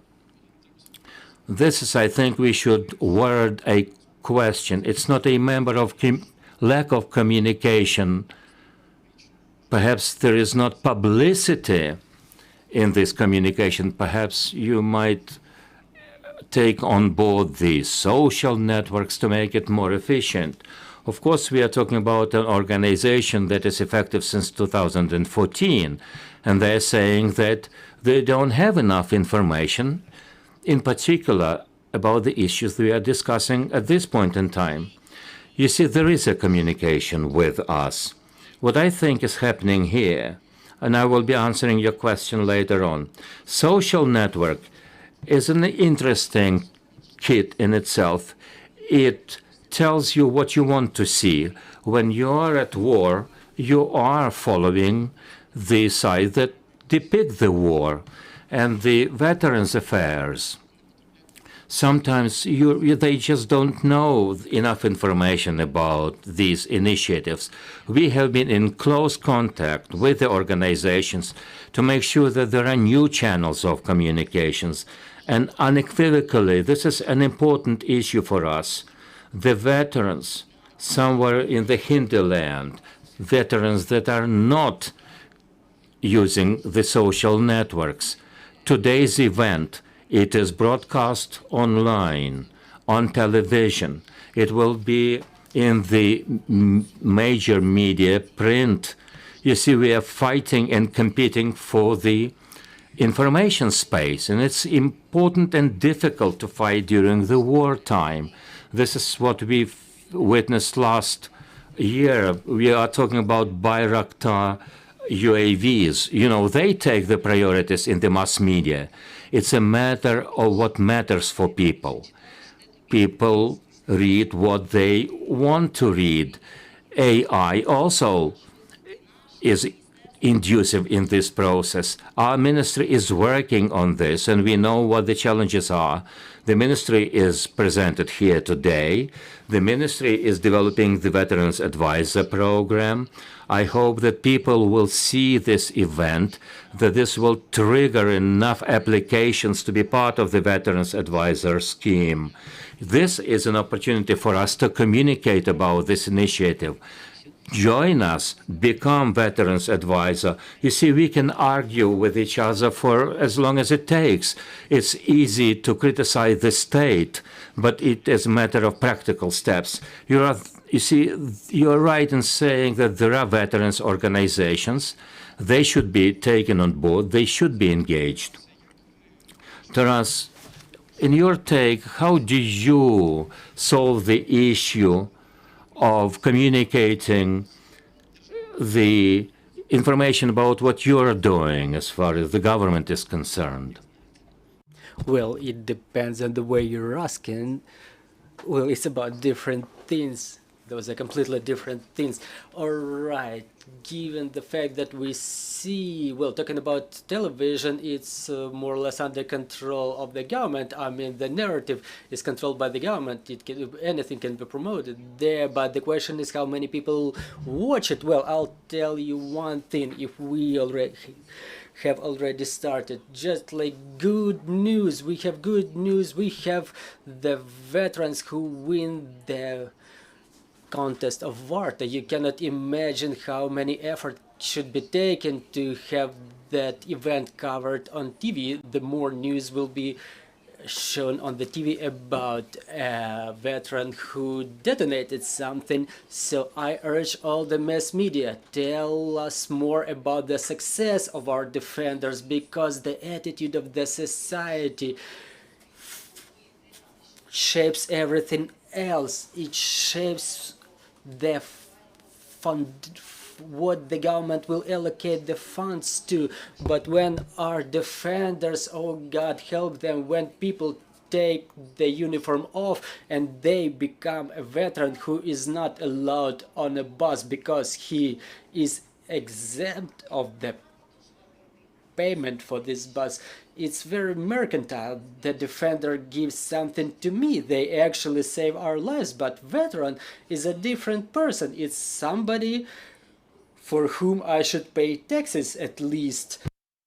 So this gap, it should be decreased. We have to make sure it's decreased. We have to make sure the things that happened after 2014, they don't happen, when veterans were ashamed to say they are veterans, not to take, rather than take pride in it. And the role of mass media, please, the foundation and the ministry, everybody is open. Please come to us, tell us what you have about the veterans. Let us tell about the veterans. Invictus Games, the wounded, the injured veterans who win in the international arena. The cases like that, they should be not only followed, not should be exemplary. Like for me as a civilian, I cannot even imagine how I could make it through a life like that. That's an example for our children. And again, I'm coming back, I keep reiterating this. We may blame the government, we may blame the state, but the state is made of us, each and every of us. And attitude to the veteran is the first of all, how they're being treated on the bus, on the train. We had those cases when there was some smell and they took the veteran off the train. So let's talk about the good stories. Why are we talking about the veterans now? Because there is such an opinion that the military themselves don't like to talk about. Let's talk about the veterans after the victory, but after the victory it will be too late. We had this study last year. There was the full-scale invasion going on. It was 8+ years of the war. In the August last year, 30% of the respondents said that the veteran is the veteran of the World War II. That's it. I have no more questions. Like every person in our close circle, we may ask, here this person is a military, then they are a veteran, and then they are military again. They take up the arms back in February last year, and the war which is about to start again, for example, with the people who feel this negative attitude from the society, they say, no, we're out. Thank you. So this is the note we're about to wrap up on. No, there's yet another note. Please, I apologize. This week we're talking about the opportunities about the veterans. So this week we opened the application for a new contest program. So please follow the announcements in our webpage. It's the veterans business without specialization. Well, it's a rather positive note. So please greet Nataliya Kalmykova, Ukrainian Veterans Fund, James Baker, Honorary Judge and American Veteran, Taras Chmut, Come Back Alive Foundation. We'll have a small pause, and please come back in 5 to 7 minutes. We'll have another panel. Thank you. Повноцінне життя – це ноги, руки, ні. Це сила волі. Прагнення – це рух вперед. Кохання, захоплення, майбутнє – це мрія, перемога, гордість і повага. З повагою до тих, хто робить Україну сильнішою. Він був моїм єдиним сином, єдиним сенсом мого життя. Він не виходить на зв'язок вже 4 дні. А в новинах повідомили, що на фронті зараз пекло. Лише закрию очі і одразу повертаюся в ті страшні події. Мені страшно заснути. Зверніться на безкоштовну гарячу лінію підтримки Українського ветеранського фонду. Не залишайтеся в темряві. Поговоріть із психологом.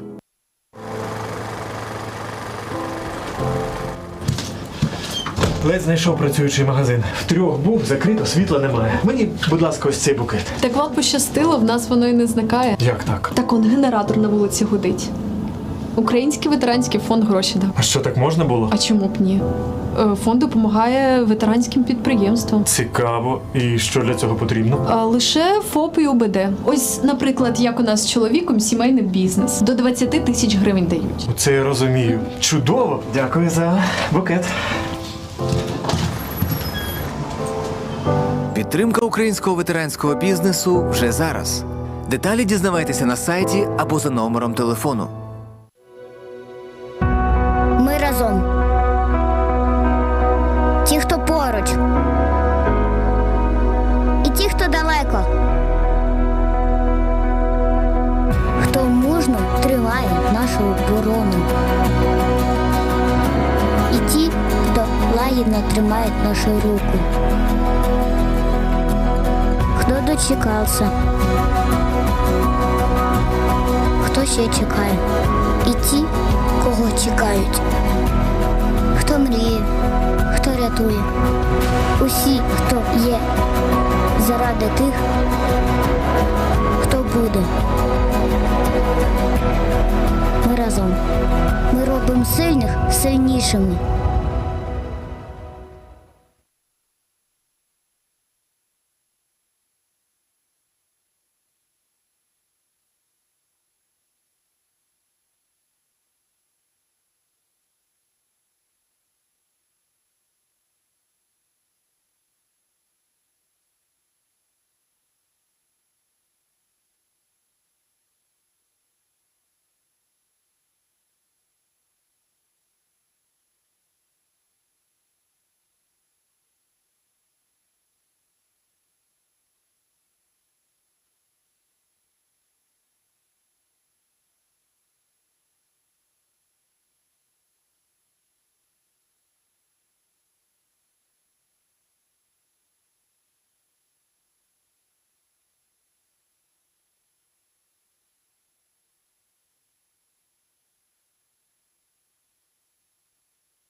вчасно не погоджували.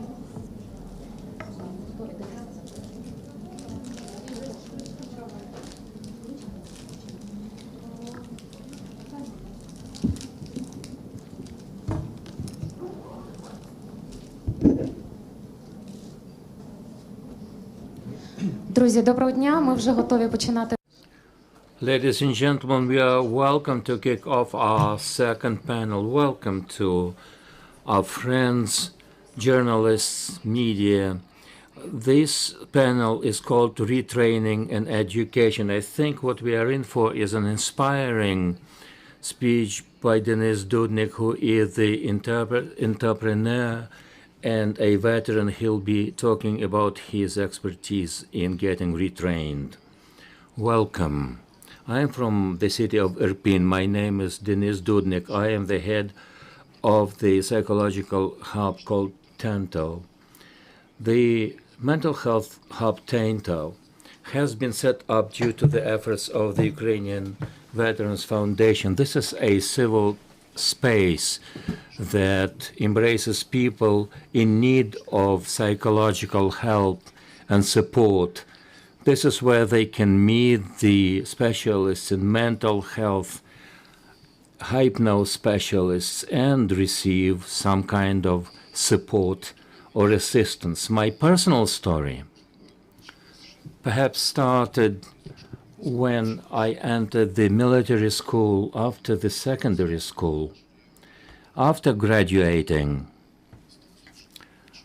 I became a pilot at the Bilbek airfield near Sevastopol city. It was the time when the army was effectively being destroyed, so there was no practice, no flights, no sorties, and it looked as if the housing conditions were not there, and I was standing there with a feeling of, standing over the cliff, smoking, seeing the Russian singer Kirkorov, and it gave me an impetus to retire. Well, when I was entering the military school, I thought that that was my lifetime experience that I was in for. But then the reforms in the former Soviet Union, and there I'm standing at the railway station in my military outfit with a fitting coat, military coat, and I thought that my life was beginning from page one, and I was going back to the drawing boards, and I said to myself, never, never again will I be serving, neither in the French international party or any other military expedition. But they say never. A time came, and it was in 2014, when I volunteered. So it happened that my relative called me that it was a time to answer the call. And this is where I began my service again. Volunteers are people that are sent everywhere. The most probing time was the winter time of 2014 to 2015. The temperatures were up to -30 below centigrade, and we were on duty. And so it happened that everyone got sick, and we were on duty every other 24 hours, and then it was every day 24 hours duty. Then we were fired by the multiple launch rocket systems. You will remember when the bus of civilians was attacked. It was exactly on my duty, on my watch. And, they looked at us and they said, how can you survive such circumstances? And they offered us a rotation. Then we recovered. What can I say about the rehabilitation system then? It was very much Soviet style. the Afghan veterans, of course, you know what was called then Afghan syndrome. They were granted some perks, but the main therapy that they offered to themselves was alcohol. But fast forward to 2015, we saw a powerful volunteer movement. Everyone was doing what they could. They invested their time and effort into this. We studied what can be done. In this audience, I see people who were very active then to make sure that the veterans were helped. And I communicated with the American servicemen and women, with the American veterans, and I was asking them about their system of military rehabilitation. Methodologies were not developed then, and our American friends said, veterans are the coolest persons in the state. All the businesses, the coolest businesses are those set up by the veterans, and the veterans organizations are the most respected body in the States. Situation here was different. You know, there was an atmosphere where everyone was equal. What mattered was that you should be mentally healthy, that you should be having your job, your pension is paid, that's it. Of course, this is all a fairy tale, but step by step, the government somehow looked at the needs of the veterans, and you can't avoid such a situation. After the volunteer battalions were disbanded and everyone was put in one regiment, I participated and served in such a German, and I will not share with you horrific statistics where the combat losses were very high. And that meant that some veterans were retiring, shall I say, very loudly, banging the doors. And this is where I see the situation growing. It's good that the Ministry for the Veterans Affairs is doing a massive amount of work. Ukrainian Veterans Foundation is setting up some exciting projects. All this began to function back then. But prior to the full-scale invasion, what we saw, you know, it was a very slow process, very cumbersome. We didn't know what was going to happen, whether it would be efficient. Perhaps there are other needs that should be taken care of. Political life was very active then because, you know, everyone is a politician. But when the invasion started, I was in the city of Bucha on the 24th of February, right there. I can even say that even the directors of the coolest action movies, they don't have enough imagination to demonstrate what was going on there. Those helicopters in mass, the fighter jets, well, it was horrible over there. And it happened so that I said it for the second time, that never ever again, but again, all that month I've spent it in Irpin. I was defending Irpin. I'm the seal of Irpin. And until the very moment of its liberation, I was injured there. I spent 5 days in the hospital, and then I've come back. And after Irpin and Bucha were liberated, our psychologists came back and we started providing the psychological first aid, and there was a plenty of people to provide that aid to, because, you know, it's such a stain on the military honor, you know, those from the part of Russian Federation who were coming there were such horrible cases when a woman was hiding in a cellar, in a basement for a month.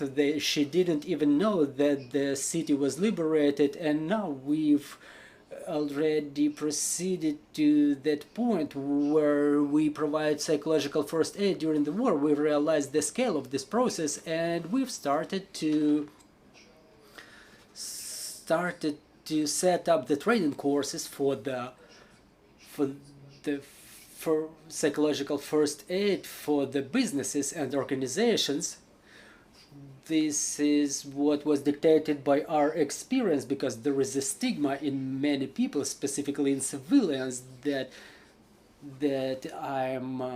if you talk to a psychologist, means you're a psycho. And when people start training this psychological first aid, they pay more attention to their psychological condition, psychological health, as well as to the psychological health of those around them, and they look more thoroughly at the relations they build. And it's very important right now what has happened to the system of rehabilitation within this period.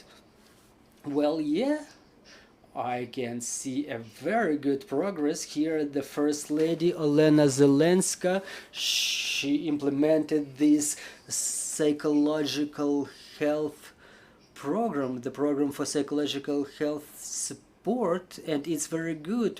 If we make it what we've started, if we make it until the end, it will be very cool. Some of the directors of the communities, their nightmares may not be coming true. We would be ready to accept the challenge that exists, that we're facing, and the challenge is formidable because we have information. The deputy chair of the medical psychology in the Institute of Bogomolets said that 90% of the Ukrainians need psychological support. And, well, we cannot dispute it. You cannot dispute the statistics. So this is why I would like to proceed to thanks. I want to thank the Ukrainian Veterans Fund. I want to thank the Ministry for Veterans Affairs for promoting this, for continuing to destroy that rock, for continuing paving this way, for creating senses, for continue creating very correct and interesting projects. Thank you very much. But please tell us how can you be found by the people, and how do you decide whom you can provide the psychological aid, and whom do you forward to your colleagues? Well, we are in the magazines, and we are online. Just Google Tento for the military, and for internally displaced persons. Our psychological first aid for these categories is free, but this is what we focus on now because it's a global issue. Therapy, you know what therapy, the problems that people were facing before the full-scale invasion, comparing to what they are facing during the full-scale invasion, well, you know, those are very different things. That's why we work specifically on that problem, psychological first aid. Mr. Denis, thank you very much. Denis Dudnik, entrepreneur, veteran, our first speaker. Let's thank him. Let's wish him to preserve his enthusiasm from Belbek, to preserve it for years to come. I will give the floor to our speakers one by one, and based on my experience I can say that communicating with the guys who come back, I understand as a journalist that we have a lot of opportunities. There is a lot of veteran foundations, many organizations work on supporting the retraining, employment, but we're still lacking a lot of navigation for the people who come back.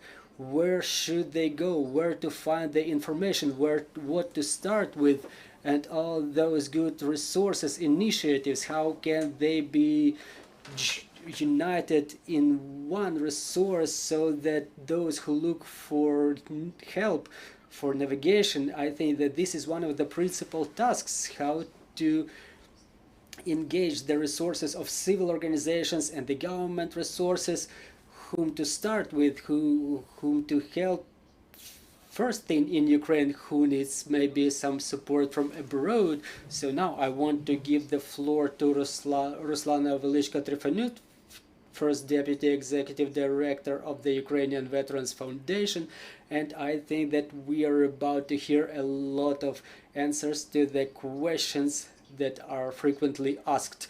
Ukrainian Veterans Fund, when we started working, we've realized that there is a lot of initiatives from both the civil society, and actually we were starting during the time of the full-scale invasion. We were realizing that a lot of businesses will join us and it should be coordinated somehow, and we started making sociological studies, because to do something good for the people you need to ask them what they actually need. And Ms. Natalia has already mentioned it. When we started questioning businesses whether they wanted to employ a veteran, they were saying yes, yes, and those 28% who said, who were mentioned, the 28% of the veterans who still cannot find the employment, they made us ask these number of interesting questions that we decided to cover in this study and to find answers somehow, because we've realized that we definitely were asking a wrong question. We were asking it in a wrong way, not like whether you want to employ a veteran, but under what conditions would you employ a veteran, because we have to live in a real world. Both the employers and those who look for jobs, we have to understand that a good guy is no profession. We have to understand that certain skills are required for certain jobs, and now we're trying to somehow unite it. We appreciate the input of WorkUA and WorkX. They help us to unite the veterans and the employers in one platform, because everybody does a lot. However, the statistics say something else, something different. This is why the topic of retraining and education, we see that more than 50% of the veterans say that they are about to lose the competences they used to have in a civil life. And it's clear, because we all have to understand that over there, being in the ranks of the armed forces, defending our country, being somewhere fulfilling your certain task, you work as a team mostly. If now we look at different studies about employment and jobs, now after COVID, very little number of people are coming back to the offices. They work remotely as freelancers, and in many cases alone, but the veterans are used to working in a team. And that's the first nuance, that it should be also taken into account, these kind of stories, and there's a lot of such nuances. This is why we need to engage absolutely all the resources available for the time being, and what we're trying to do now, we've done it with the online training course, where we did not talk about some celestial materials, but we were talking about some mundane things. We had this experience where we were talking to the veterans about something celestial, and now we download the final state examination. So we have to talk about something that will help them to make money. So we launched this training course. We started working with the American Institute, which we incredibly appreciate. And we've also launched, in coordination with them, an English language training course. And we tried to use all the opportunities available, because this type of opportunities, this type of collaborations, this is something that is more plastic than work with more flexible than work with the universities, because the veterans are adults, they're grown-ups. We cannot, for example, take United States as the example, because the veterans serve, say, 22, 27 years over there, and then they start practicing some other job. But in our case, veterans are 35, 37 years old, and they had some profession before that. They took up the arms to defend the country. And it's not a fact that they come back. I'm not talking about their physical condition, but rather psychological condition. It's very difficult to come back from military service, to come back to civil life, because when you work there as a team, you can rely on your brothers in arms. You were having meals together, you were spending nights together. It's the common life in a team, and it's difficult to withdraw from this way of living. And as the veterans say, this is the biggest way of friendship, and it's very difficult to adapt to the civil life after that. This is why we have to orient more at certification programs at business schools. For example, we have to orient at some industrial professions. The market will need to rebuild this country. If we hope that someone else will rebuild the country for ourselves, I have bad news for you. It's gonna be us, those who were doing it before. No one will have some new abilities after this. This is why we have to continue catching up, and we have to continue engaging more resources, because in the United States, for example, the veterans are provided the LinkedIn premium account for free. Also, there is a Google program where if you are a veteran, you may study coding from scratch. It can be UX or something else, completely different stories. And further on, they try to employ them. You see those big companies, they undertake this responsibility to employ them, which doesn't happen in our case. We have a lot of big companies. They come up with the initiative, we'll teach you to code, and then that's it. It's good if the veterans start making something on freelance, but frequently it happens so that it doesn't happen. That is why when you have said A, you're supposed to pronounce B.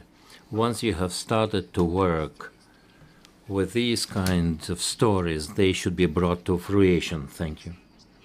If I may, Ruslana, a couple of questions. You mentioned that your poll said that perhaps the wrong question was asked. Now, in the current legislation, what are the benefits, the instruments of how to engage veterans? Have this been done legislatively? At the legislative level, the story is that disabled persons must be employed. We know how it's working. I don't think that this is a good experience to repeat, if I were to be honest with you. I would mention here, and Ms. Natalia mentioned this, the way it's working in the States. The enterprises that fail to provide jobs for a certain amount of veterans will be deprived of the possibility to participate in the state procurement. This is your civil commitment. If you have failed to live up to your civil commitment, you're out of the game. What you're saying is that this is a public contract, or it should be done legislatively. Both. It should be provided for in the legislation at the level of the public contract. The war will not end tomorrow, neither will it end the day after tomorrow, whether we wish it or otherwise. The veterans must be employed, or their families. You mentioned something that I think the panelists will be talking about later on in terms of the retraining and the way to support the veterans. But for the people coming back from war, looking for new ways to follow, what is the point of reference where they should be looking for? Remember, the president once mentioned the nanny industry. Who is the nanny here? You know,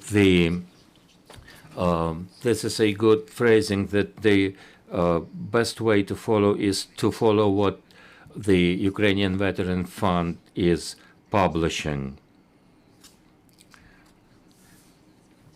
The nanny idea is good, but the people coming back from the front, they have grown accustomed to living in their community, in their team, to trusting their commanders. But on the other side, there are people who have shown their initiative right there in the army. How successful these people become in setting up their own business. Is it the army is the place of experience where people try and know that they are good for their own business? Let us remember that veterans are the people with a very sharp feeling for justice. Let us be frank here. There is a little place for people who are very sensitive in terms of the justice. But more than 60%, if my memory serves me right, of the people canvassed in our latest study called The Portrait, the Profile of the Veteran, 60% of them mentioned that they are eager to set up their own business. And this is good, that people begin to show their initiative. They stand ready to provide changes in this country. Once we are working with the veteran businesses, I am particularly impressed the way the veterans are doing their business. Currently, we are working with the businesses that have been relocated 3 times or even more, and they have not been disappointed. They are beginning from square one. They are ready to do something. They are trying, not even trying, but they give 50% of their proceeds to the army. This is because they, what you say, they're not into the kickbacks to the authorities, but rather they're into the language of sharing with the army. Yes, this power is exciting. Your business, your house has been ruined for the 3rd time, and you're beginning again. In a 6 months' time, they show us that this is the sewing plant that we have set up. We began with one sewing machine, and now we have the whole industrial complex. Next person to talk is Irina Svyatova, is the director of the American University Kyiv, one of the educational establishments that has been opened downtown Kyiv. Thank you. I think I will share with you a couple of words about our educational establishments. This is a new one. Perhaps not everyone is aware about the American University Kyiv. It's the first private university that follow the highest American standards of curriculum and education. We are working with the cooperation with the Arizona State University, one of the most innovation-driven universities in the United States. Our bachelor's and master's degrees are taught exclusively in English in the IT management and business spheres, including entrepreneurial studies. And our students get the double diplomas, the Ukrainian format and the American format, because we are following the curriculum of Arizona State. We have a lot of international professors, and the students receive a global spectrum of knowledge and skills.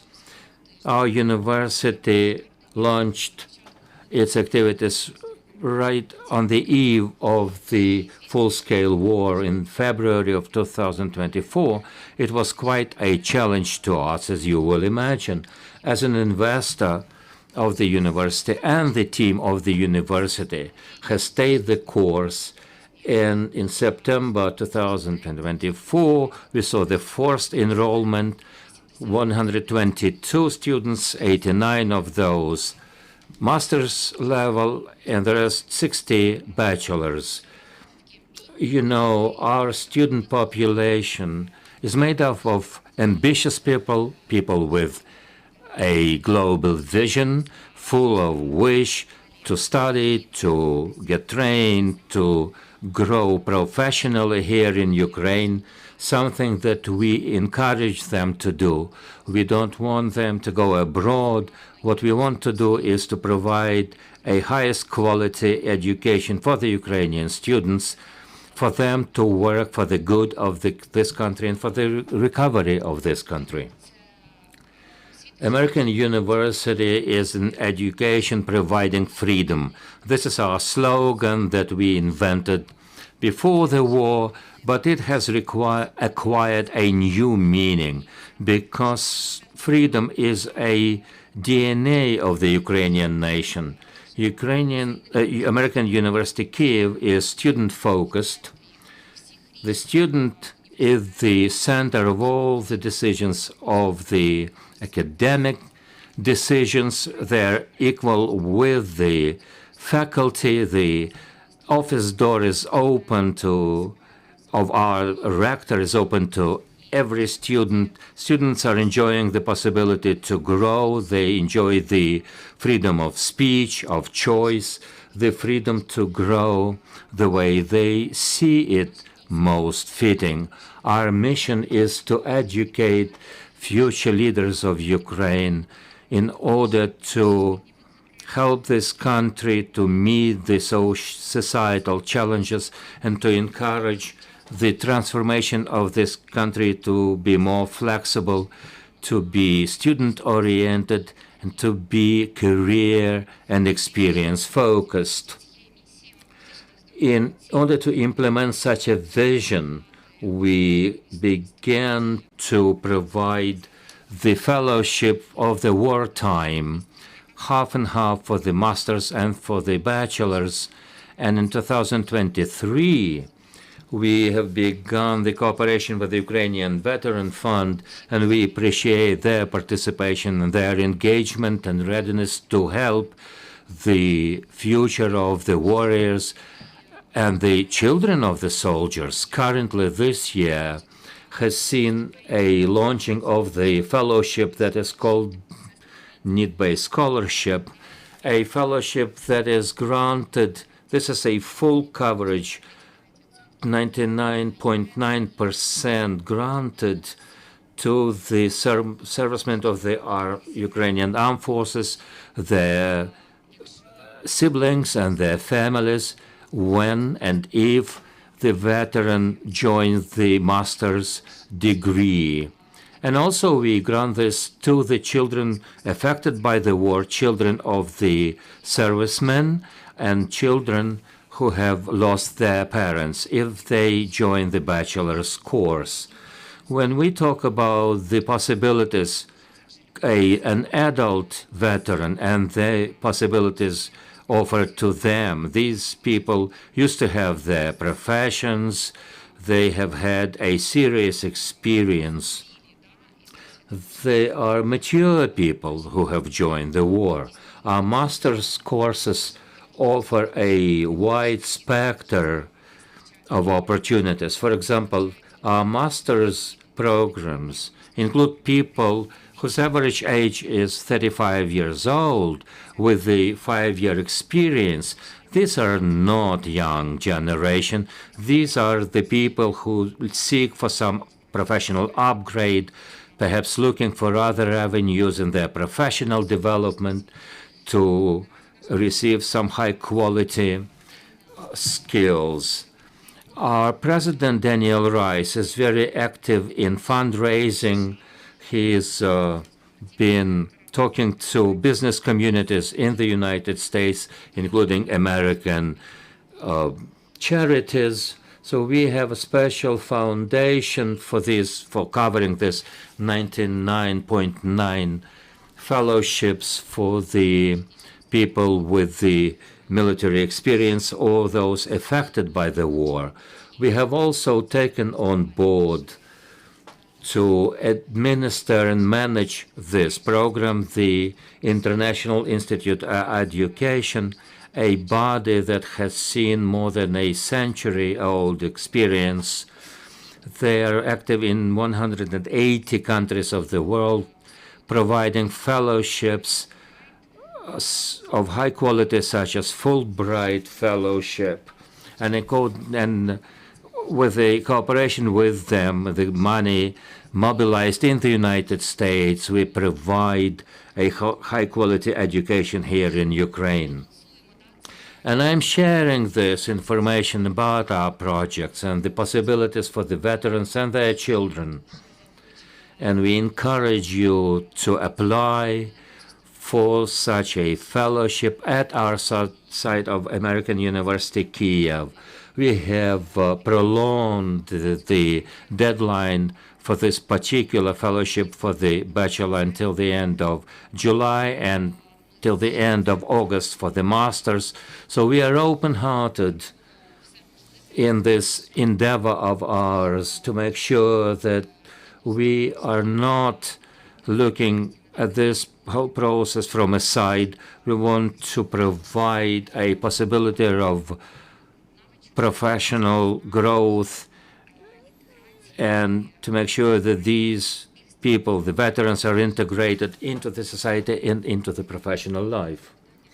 Ms. Ola, question to you. So can you give us more detail? Now there is admittance to your university. Do the veterans compete between them for those licenses if you teach in English language and the language of the level of the applicants would not be enough? Do you provide any English language training course? Yes, thank you for this question. I'll give you the details. That's a specific type of scholarship, and that's only for those who are affiliated with the battle operations.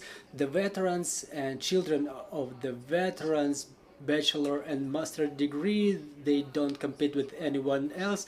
That's the specific scholarship foundation. Our plan is to raise at least $250,000 for that scholarship foundation, and if a person enters for a bachelor program, they will have free training, free tuition, and it will be completely free of charge to them. As to the English language, that's a real pressing issue because the tuition is in English and there are many native speakers, and if people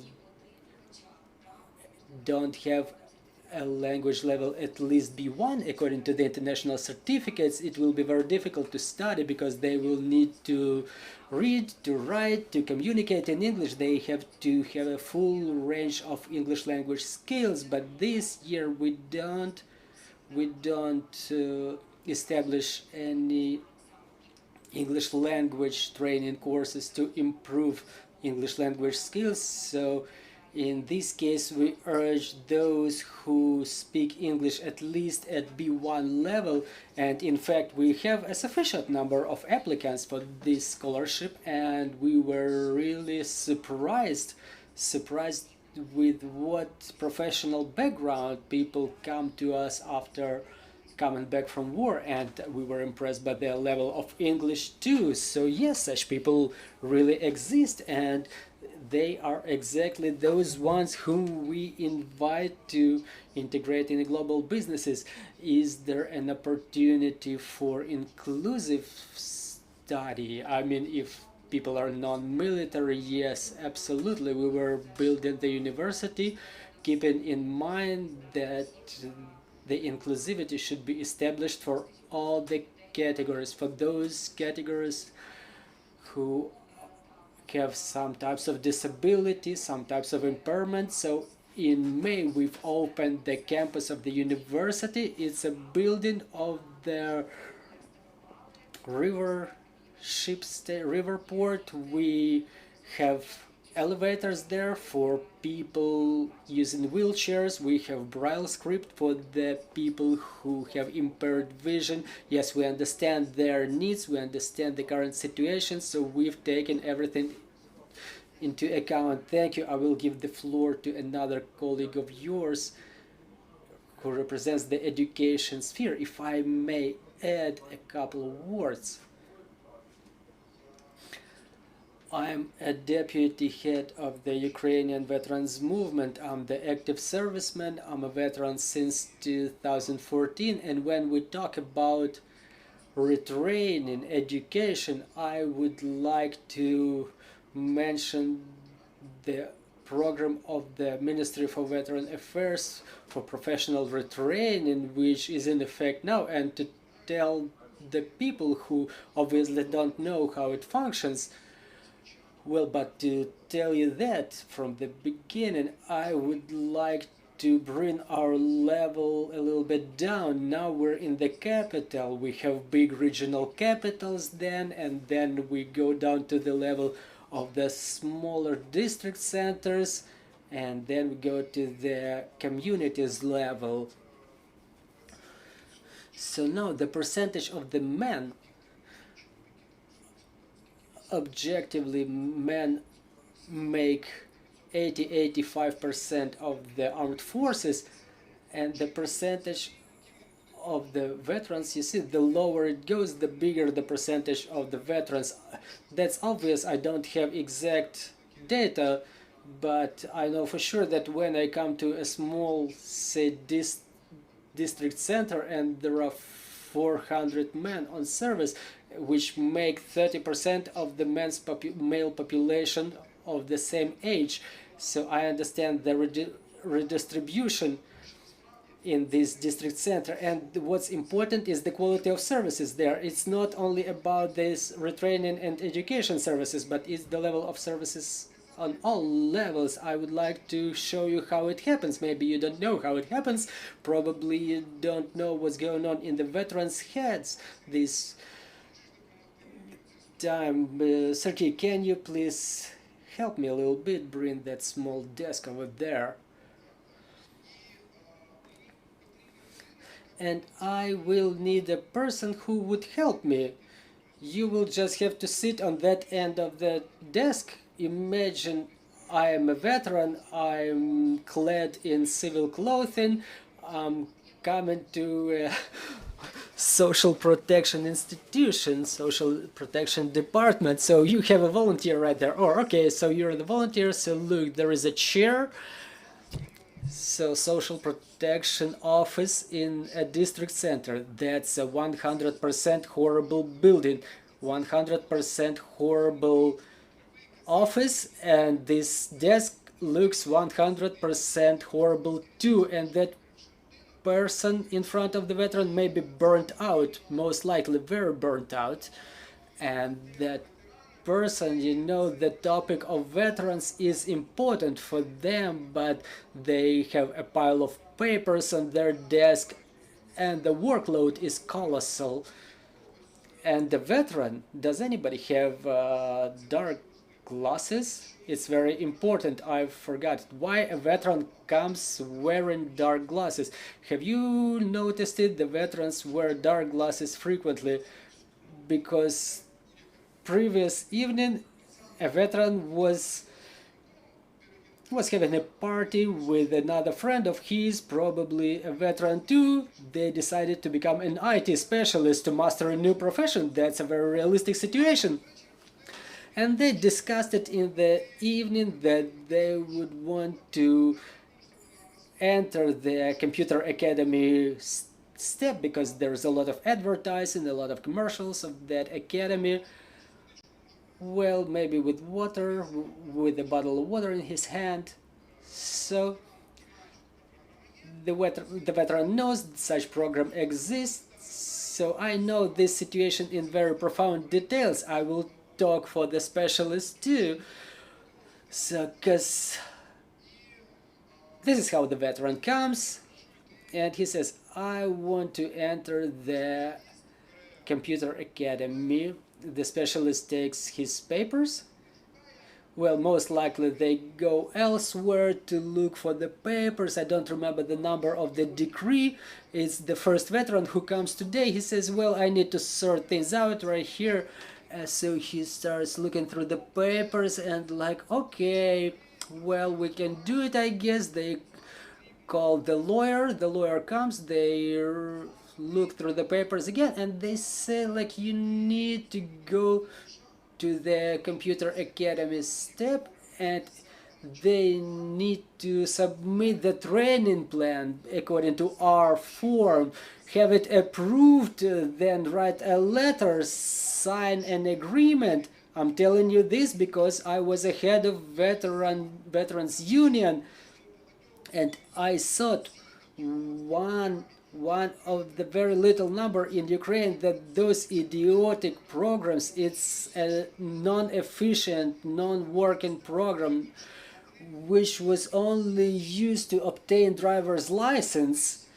I thought it to have the people study the English language. You cannot imagine how many circles of hell we were going through. We've undertaken this responsibility as a union. We were following our brothers in arms, our veterans, so this thing doesn't work. And in the same way, nothing works now. We just have to realize it.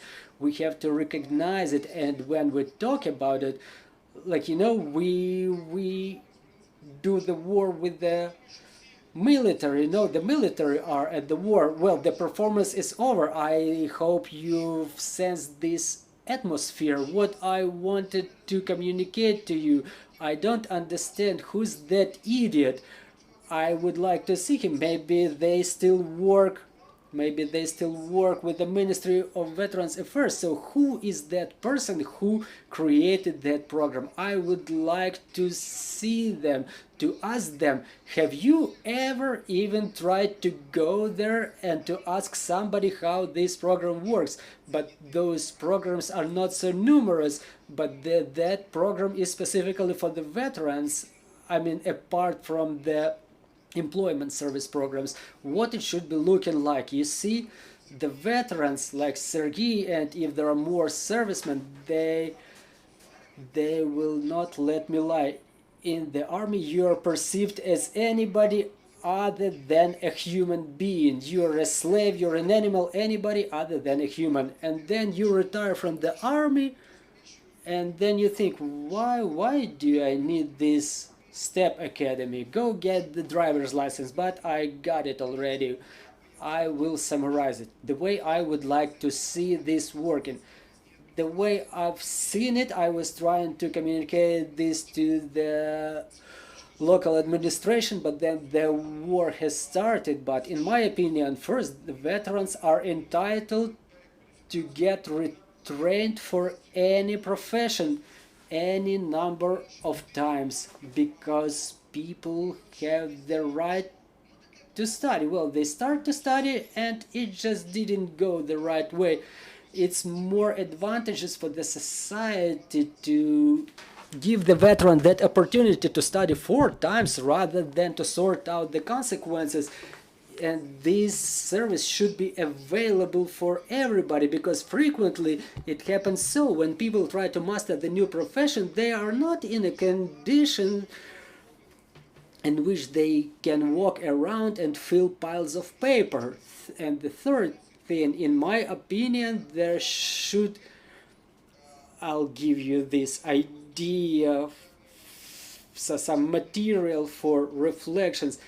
It should be paid by the veteran 10%. I've seen it with my own eyes. People go to the training course, and in a month, half of them do not attend, but we have to cover our costs, and now there is a lot of problems coming out.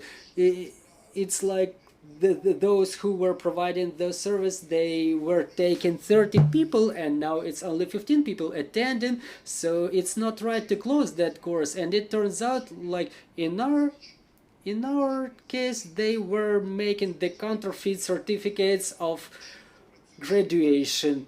So there should be a very transparent mechanism of funding. For example, 10%. It can be a different type of tool, but if it is the first grade, it's 10%, and then 20% for all the subsequent courses or grades. It's my motivation. If I'm ready to study, if I'm ready to pay those 20%, why would I not be given this opportunity? It's very simple. It should be some special card, you know, like there was like electronic support, a very facilitated option. Any organization providing education services, whether it's a 3-day training, anything, I should be entitled to this education. Well, 4 million of servicemen will not go for retraining. Let's look at it realistically. But if we invest 1 billion of hryvnias, they will be coming back as a tax proceeds, maybe in a year, maybe in 2 years. In my opinion, those are such a profound processes. They are so complicated, but they should be basically built in the right way, because when a person comes from the first time at this system, they just push them out. They don't come back for the second time. Moreover, our brothers in arms, they will not come back to your center because they are demotivated. It's very important. It's not important whether you see any expression of love. It may be happening even online, but it should be happening in a way that the veterans feel some love. So this is why it's necessary to destroy to the ground all the methodology of our perception of the government services. Everything related to the veterans should be destroyed to the ground, and we should build it from scratch. How to do it? I don't have this answer yet. I can still cover myself with the fact that I'm serving and you can take care of it. I apologize for taking this time, but it just happened so that I was called for the service. As a way to respond, I have this to say. Everyone understands this, but unfortunately we are in a situation where there is a constitution. If the government has offered some services, some preferences, some perks, these cannot be taken away to diminish our rights. What we are facing here is when there are some populist histories or novelties in the legislation. What we see as an effect is that the state budget is challenged. The legislation has provided for everything. It has been calculated, I'm sorry to say, but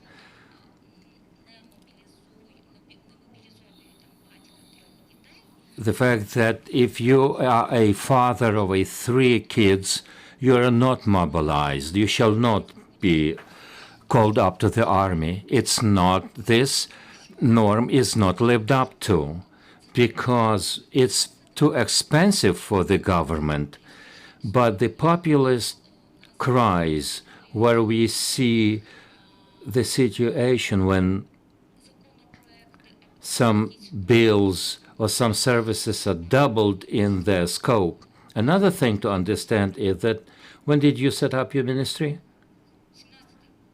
2019. Until then, what we saw, and before that we had the Ministry for Social Protection, etc. But effectively, we see that 22% of the employees are engaged in working with the veterans. There is not a unified approach. There is not a single window where the veteran can turn to. But this idea of veterans advisor is the idea when there is a negotiator for the veteran, a broker for the needs of the veteran. This is how it's working. And let us be honest here. Sometimes you're pushed away, and sometimes they say, oh, this is not the place to turn to. You should go to another office. And remember that veterans, again, will be pushed away. And in the end of the day, what we see, they come back with their friends or relatives in the rioters' manner. And then we read this on the news, but we should be mindful of what this person has experienced in his post-war life when he becomes the centerpiece of the news. We should be mindful of how he or she has been treated that has led to some incidents. This is where we should be mindful of the psychological rehabilitation. And this is not where I am talking about social rehabilitation. There is a matter of mental health rehabilitation. Thank you, I have to go. My question is about the age of your students. We will be asked specific questions. Who do you address? Are you talking specifically about the American University? And the second question is, you mentioned the scholarships. How big the scholarship is for a full day study, or whether you have to give up your previous job and go full-time student. As for their age, thank you for your question. I can't answer your question. Legislative, I don't know what is the upper age of the people who are entitled for education. If I am a pensioner, am I allowed to join the student population? You see, there is a restriction as far as the free state education is granted. Once you are paying for education, you are not limited in your age. Let us concentrate on the second question. Collegiately, we have decided that there is no restriction as for your first question.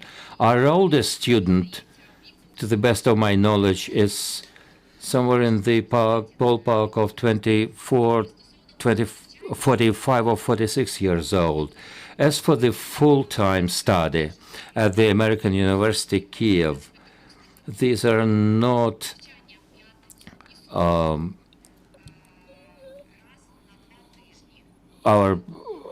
those who will be getting a diploma.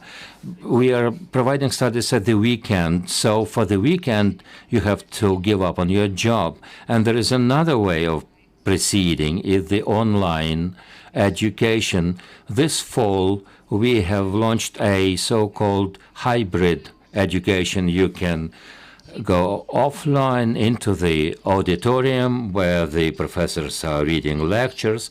If you are not in Kyiv, for example, you're likely to watch these lectures online, to communicate with your teachers or with your student peers And so there is a possibility of getting education and working at the same time. And another good point is this. This hybrid format implies that there is no distinction between offline or online students. Today, you can go offline, come on the premises to the university campus, and I think it's very important for the veterans. The veterans, the military feel like being part of the team. So you can go to the university campus today, and tomorrow, for some circumstances, you can join in online. I think when you're asking about scholarship, it's not a scholarship for the study, but rather the scholarship, scholarship for your living. What I'm saying is this: if a person is jobless now, or if he is compelled to give up on his job to go full-time, this scholarship covers the payment for your education fee. It does not provide a fellowship for your living needs. It only covers your tuition fee.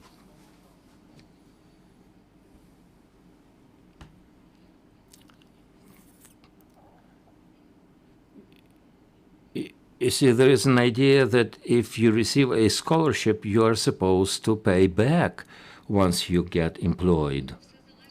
You see, it all depends. It all depends on the motivation of a specific student. As a university, we do not demand any kind of payback or any other form of paying back of this scholarship. I give the floor to the representative of the Ukrainian Catholic University. She also is engaged in the online education. I am representing Ukrainian Catholic University. It's a private university, and we are the so-called non-for-profit university. All the talented youth of ours are receivers of scholarship for a number of years now. Our rating of the enroll on intake are the best of the best. They end up at our university, and we appreciate that trust. This time, I would like to concentrate not on our university, but rather on the initiatives as far as the veterans are concerned. We have been doing this for quite a long time, beginning with the anti-terrorist Operation Veterans. We launched a program for these kinds of veterans, how to begin your business, and a number of alumni of ours have been in touch with us. They come back for other programs at our university. We also offer scholarship for the veterans, for example, master's degree on public administration. This is because we believe very strongly that the veterans will be very good at public service, which is good for the country in general. As of today, we have 29 alumni of the public administration program who are either the veterans of the anti-terrorist operation or the veterans of the current war. Overall, we are a small university compared to the government-run universities. Since the beginning of the war, we've been thinking a lot about our participation, our role in this war, what we can do, how to scale up the drives that we have initiated amongst the limited number of students and a limited number of faculty. A couple of days ago, we elected a new rector, and he has come up with a new program. He's been serving his 5-year-long office term, and his program in this respect is called Healing the Wounds of War. So we will pay a lot of attention to this particular vision to set up something new for this country. First of all, we are working on setting up a unified office for the veterans, something that has been the focus of today's talk.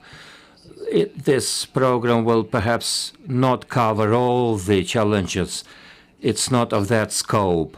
It will be targeting our alumni, the alumni who are veterans and their families.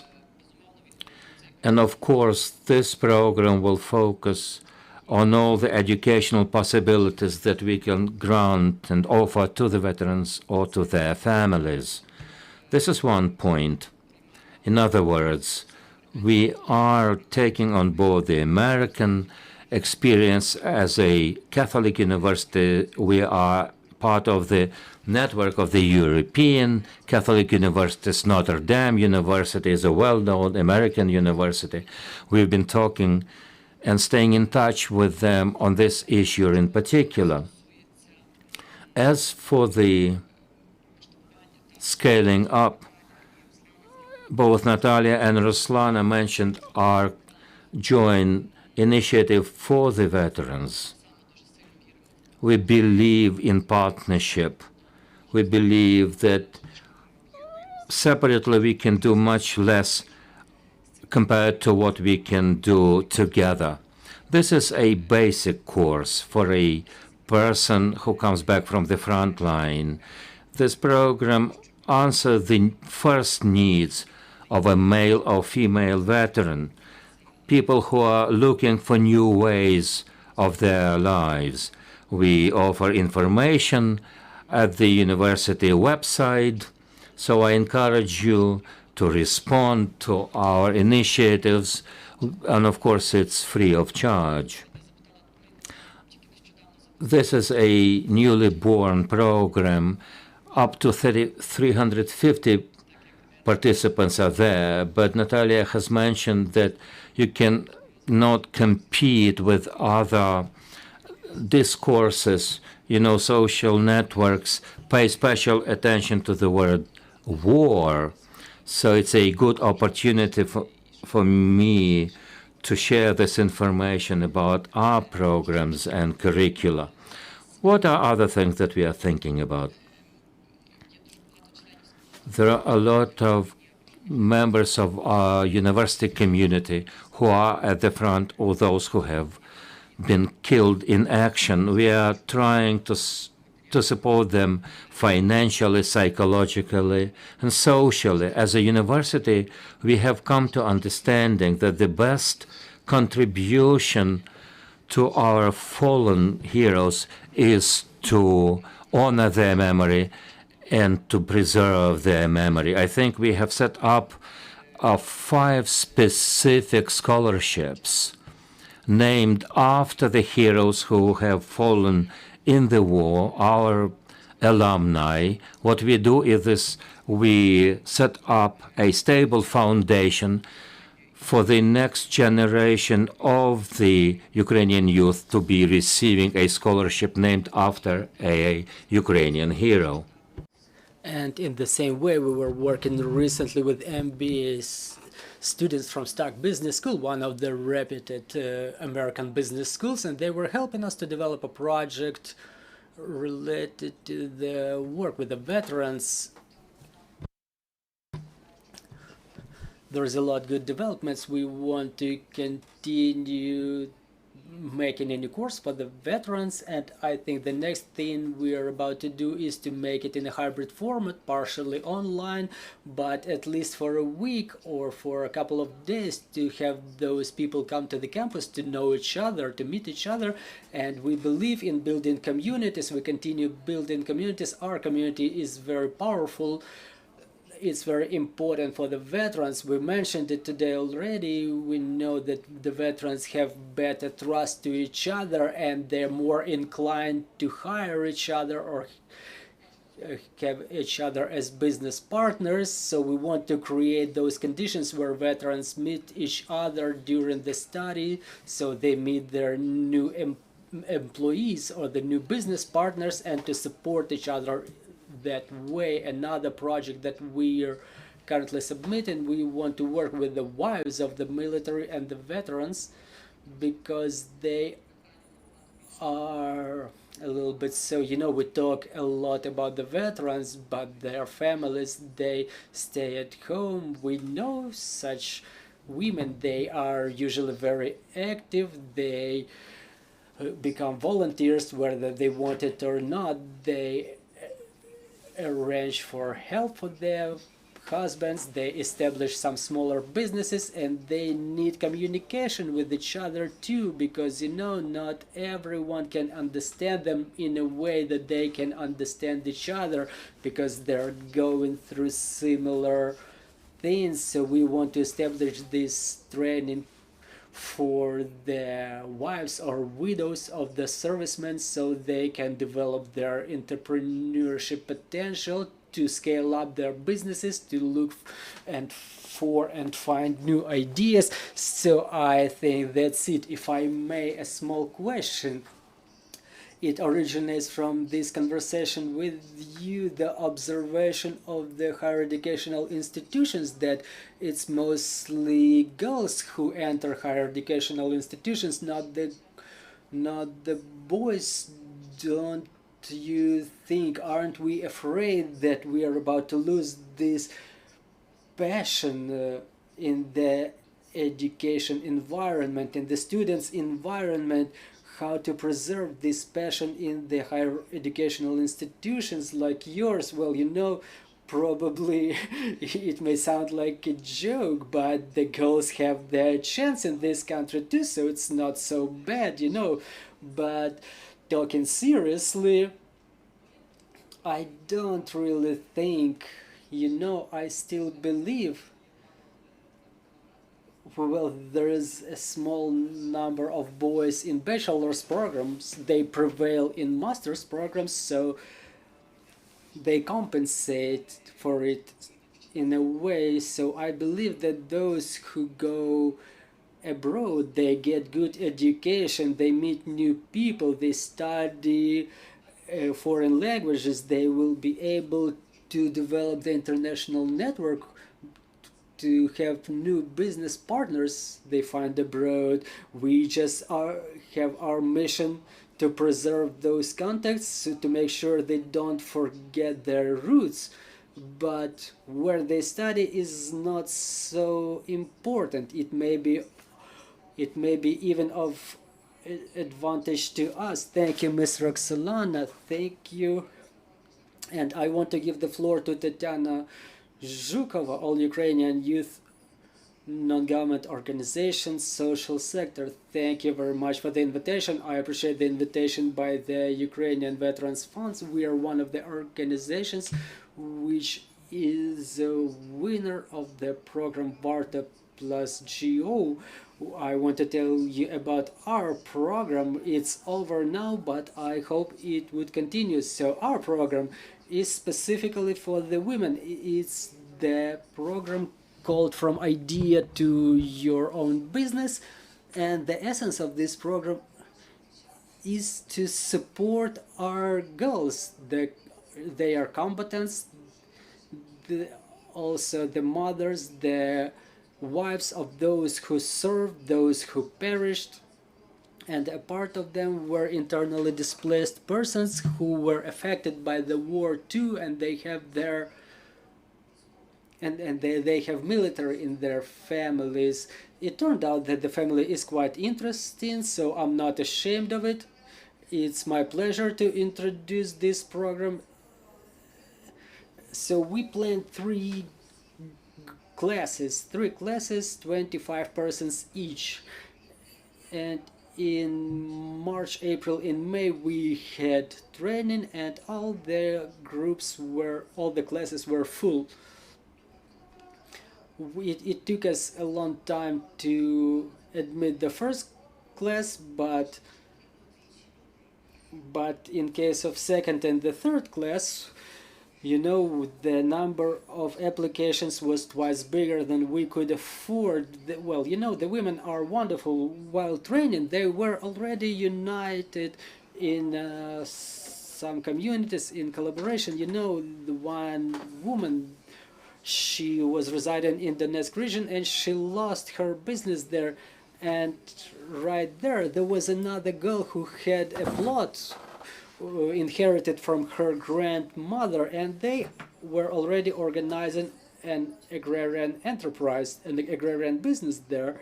So it was 4 days training for each class. Our instructors are the permanent instructors. Anna Phil, quite renowned instructor, then Lyudmila Kulayeva. They were having offline training for our girls, and then within a month our girls had the mentor support. So we have a team of mentors, about 60 persons, specifically women, who supported them offline, and they were helping the girls to put together the business plans, to submit applications for the grants, because many of them were saying, yes, I want to, but they didn't know how to have it all structured properly. So they underwent that study, and everybody who wanted were able to work with the mentors. It was not mandatory, because if people don't see any possibility to move on, they were just communicating with the psychologists. And during our event, there was the only man, Ilya Novikov. He is an instructor too. So he was training the girls online in Canvas technique, the creation of business plans.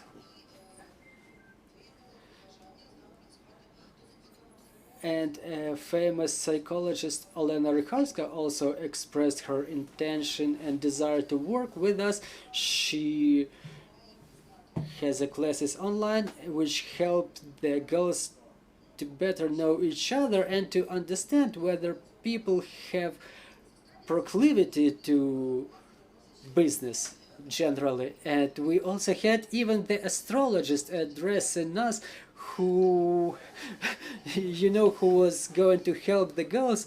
Well, they really come to him and he tells them when to start the business, in which area. Well, it's cool generally.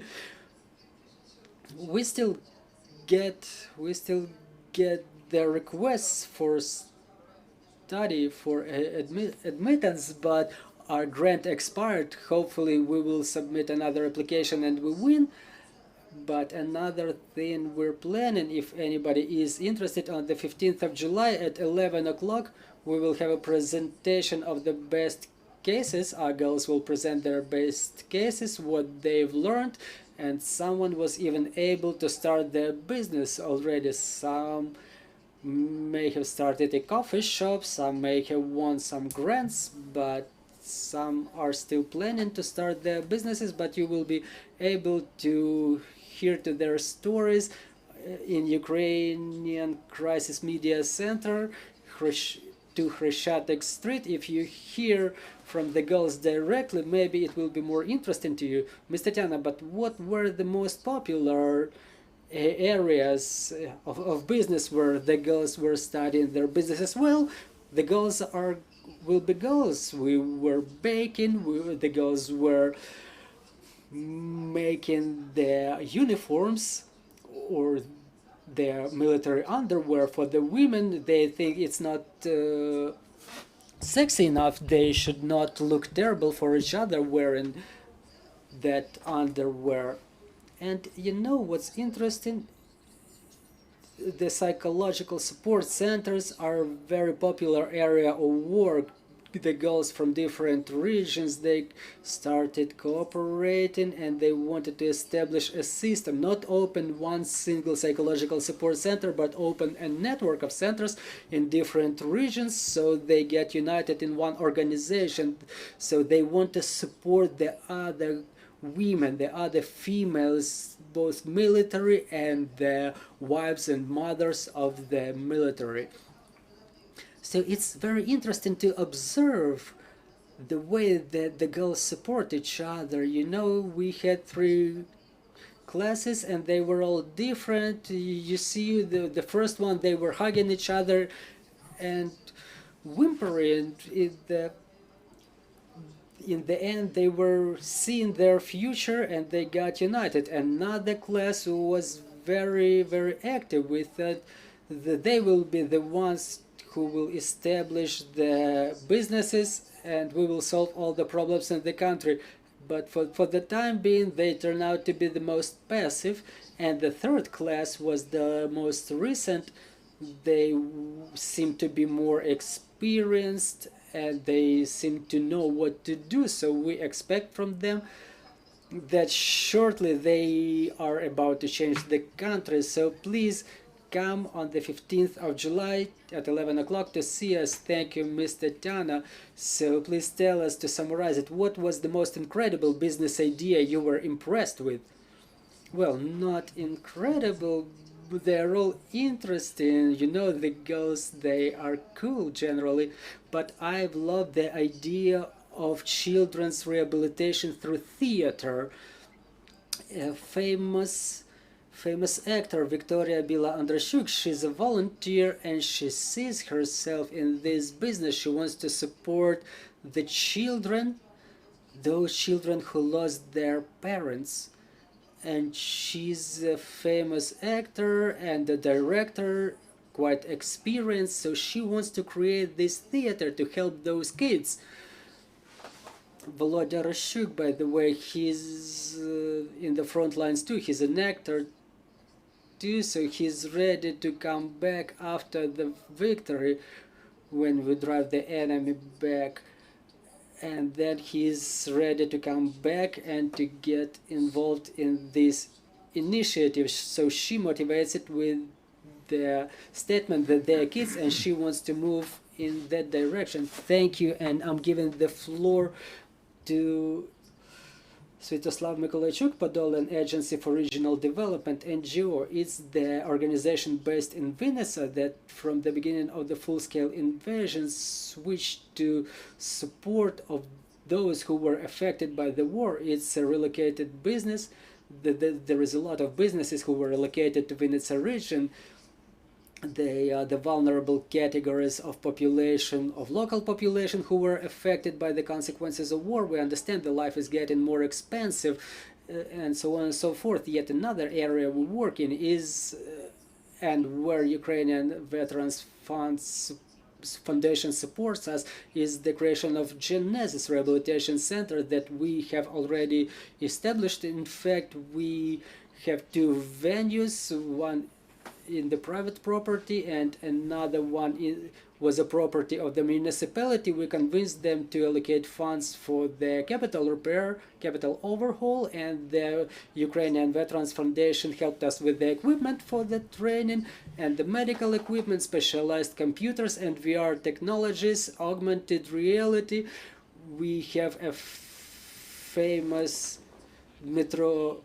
Dmitriev, a rehabilitologist which specializes in phantom pains and chronic pains, is the technology of the Swedish Institute of Pains. I'm talking about the augmented reality. From other sources, we engage international donor institutions for procurement of rehabilitation equipment, and the concept is such that there are two areas of work. One, when a veteran comes back, if they need a medical rehabilitation, in our case, I mean phantom pains and chronic pains. And another area of work is socialization, and our method is the fish and stick instead of the fish. As it was said, this fish and stick is the ability to train the veterans to organize their lives in a way that they can make some money to manage the processes generally, because I agree it was mentioned about the heightened sense of justice here, and there were graphs which demonstrated that the employers don't want to accept the veterans. It's not about they want or they don't want, they are just afraid to accept the veterans because of this heightened sense of justice. Well, you know, in our case, it's not like you are partners, you're directors and subordinates. But in our post-Soviet reality, it's like a director says to the veteran, like, you have to do this. They know that the veterans may respond in other way. They don't have those safety checks that they used to have before they went to the war. Those safety checks are off. And they're afraid of behaving so.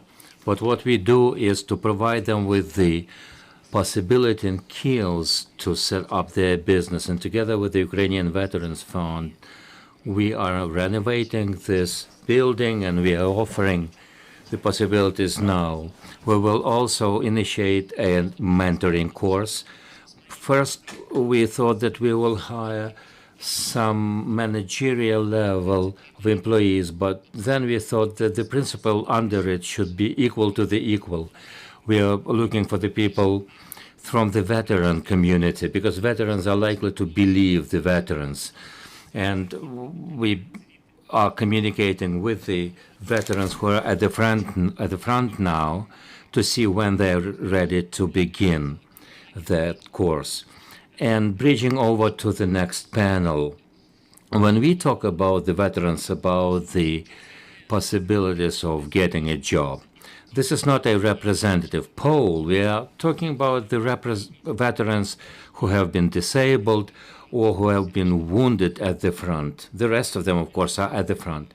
It's a matter of a commitment, a duty, and fairness. What the veterans say is this: before the war, they were getting some perks. You know, today you're being paid 8,000 hryvnias per month if you are a second category disabled person. That's it. You cannot live on that money. What veterans say is this: why should we ask anybody? We are serving our duty. It is a constitutional duty to defend our country. The life that we are seeing here, the businesses that are working, it's likely to keep on working. Why is it that the veterans should be asked whether they are willing to participate? A warrior who has been in the harm's way is not to ask anybody. At the level of legislation, there must be a network, a safety network, a guarantee for veterans, because we are talking about the social contract that you mentioned before, and we know that we are in debt to all of them. The veterans believe that the employment means that somebody should calculate how many jobs are available, how many veterans are there, and the economists should work out the minimal level of the veteran-bound number of jobs. It's not a matter of asking by the veteran for a free trolley bus ride. There must be a duty performed by the government. But if an employer stands ready to take on more than the minimal requirement is, then we are talking about the perks, about the tax benefits. This is where the justice comes into play. On our side, we appreciate the work of the Ukrainian Veterans Fund in their effort to set up such an environment. All the Ukrainian NGOs must be ready today. They should have been ready yesterday. When the situation arrives, when we will have 4 million veterans, they will need retraining, they will need rehabilitation.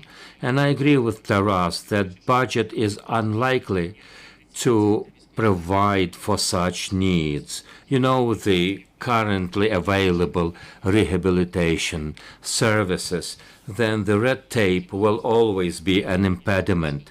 So the international organizations that we stand in contact with are ready and they are aware of the needs. And subjectively speaking, they seem to be having trust to the volunteer bodies, to the NGOs, and they are ready to provide some financing. But we should be ready for this. The statistic that I know, we have 1 million wounded today, And can you imagine what kind of network of rehabilitation centers should be organized so the red tape should be minimized? We have still some time for questions. If there are questions from the floor, you're welcome. I am Volodymyr Static. I am serving in the National Guard. And I have come to know the veterans when I was working with the Kyiv School of Economics. The coolest and the highest achievement of the program was this. The entrepreneurs, the former warriors, they have proved that they are stress-proof. I don't think that all of them, the veterans, are ready to set up their businesses. About 10%, I think, will establish their successful business. And of course, the personal story is that a friend of mine has been subjected to psychological problems.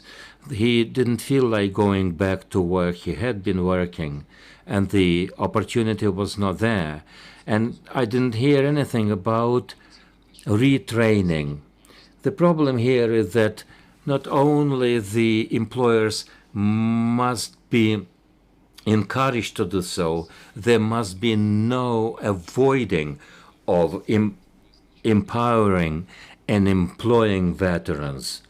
But we should be also asking veterans what they would like to do.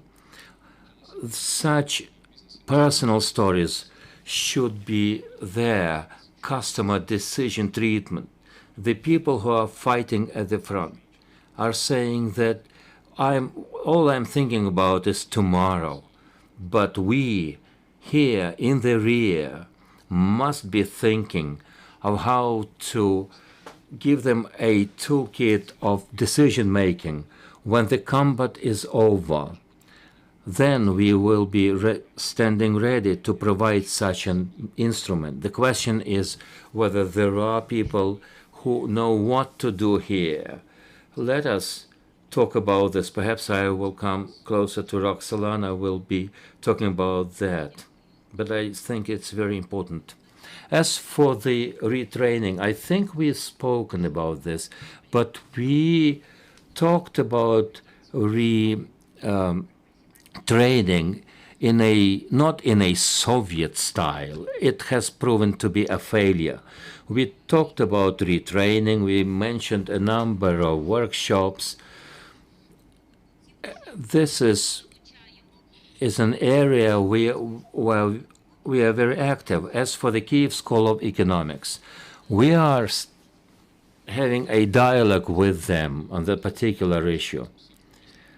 You see, I have set up a background. At this point in time, a veteran doesn't know whether he is going and he feels like go into public service or into the IT or elsewhere. Now, my answer would be this. One of the courses that we offer is one way to go, but we also think about the following. In America, veterans are offered a couple of different courses. What we mentioned today, that some courses teach you how to write a CV, a business plan. Your veterans advisor will help you. These are very needy things. They're useful things. And our university will not be able to serve the needs of the 4 million veterans, although we are striving to do so, but we will be learning our lessons. I think that we will be trying to offer as many courses online as possible to scale up such experiences. That's all I have to share. Do you have a question?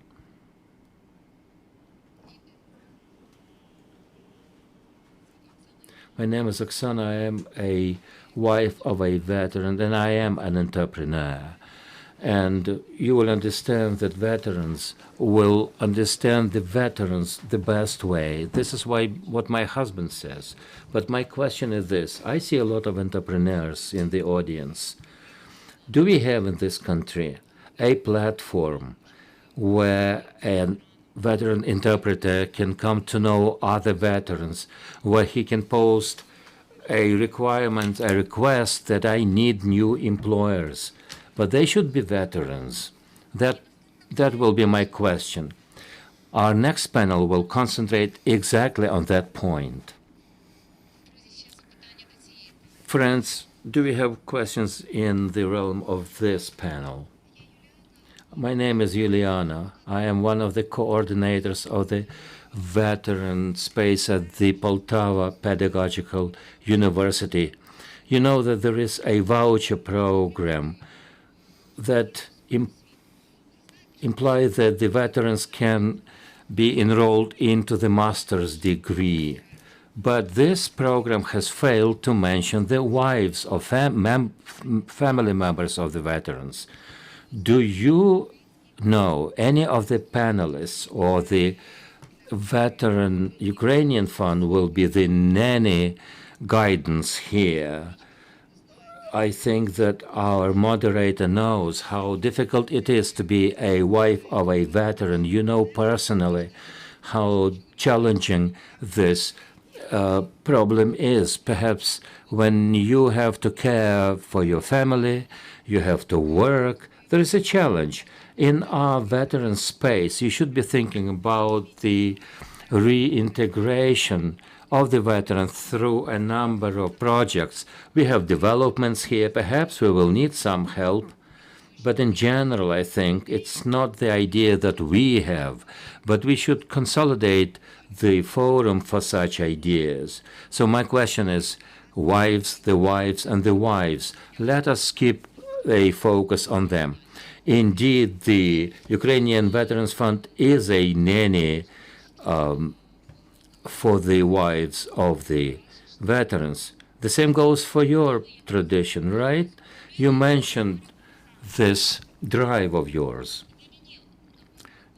You see, we have initiated such a work, and the fact that the wives are experiencing difficulties, and we should appreciate their feat as well.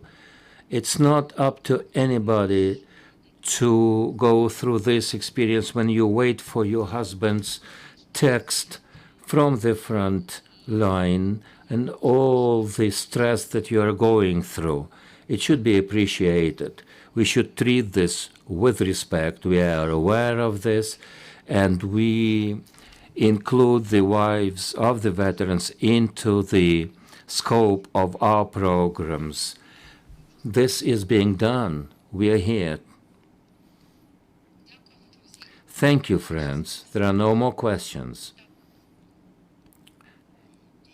If I may, for the educational and training system, I understand that there are different universities presented here. As a serviceman that has become a veteran of the Ukrainian Armed Forces and the veteran of the combat action, as an officer who's been working with the personnel, I have some experience with working with the retired personnel, and I have found myself in a situation where my services are not needed. And I thought that there is something I should require in terms of education. That's why my question is this. Is there a practice worldwide or in Ukraine, a educational system for the veterans who have retired or are planning to retire, to train those veterans to work with the retirees? I've been approaching this problem for 3 years now from different angles. I know how to work with the service personnel. There is an experience that I have. How to work with the younger personnel, older servicemen, with those families whose family have lost their loved ones. I've been asking our American guest here, and I hope that there is a prospect or a hint here. What I am saying is this.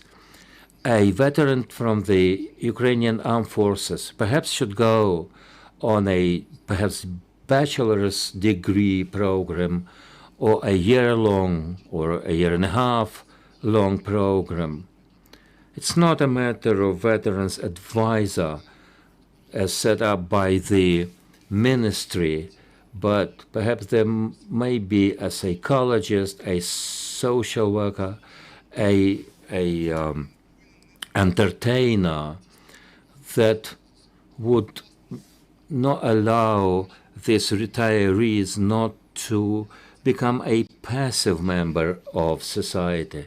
Again, the question is whether there is a possibility to get engaged in the social activities curriculum or course. Well, look, sometimes something that is told about by the state, the society perceives it in a distorted way, because you've just described the job of the veterans advisor. It's not a social worker. They don't have to be a social worker.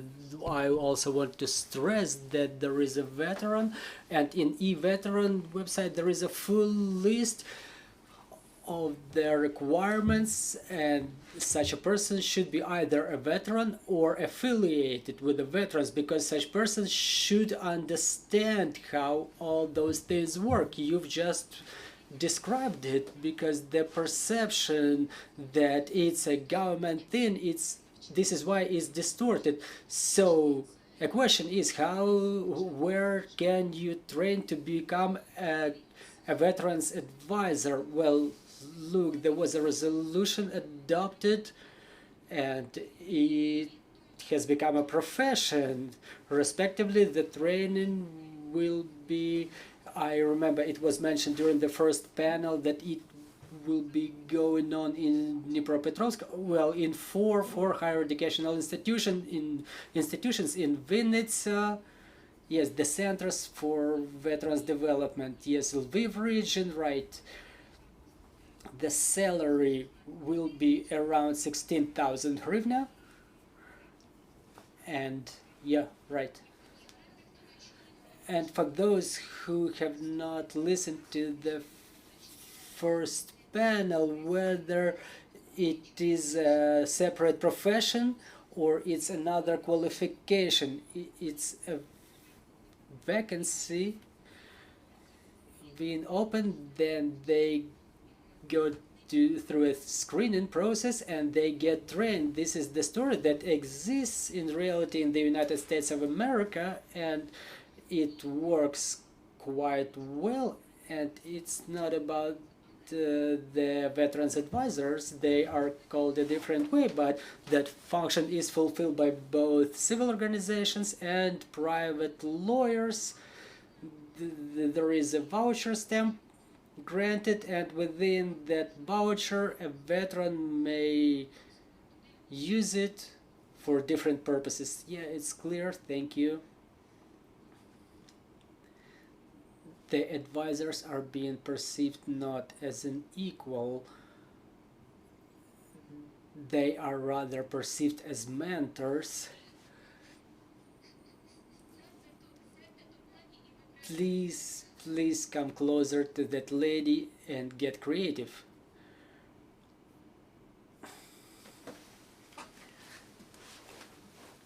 The advisor is a person from a different field, from a different realm. And in this path, in this way, have you already mentioned how it should be happening? That man who was asking the question, you already described it, that the veterans advisor, I was watching his reaction. Oh my God, you cannot even imagine how much I hate to write down my title, because look, there is such a thing as the professions classifier. Not everyone can afford it, but all right, let's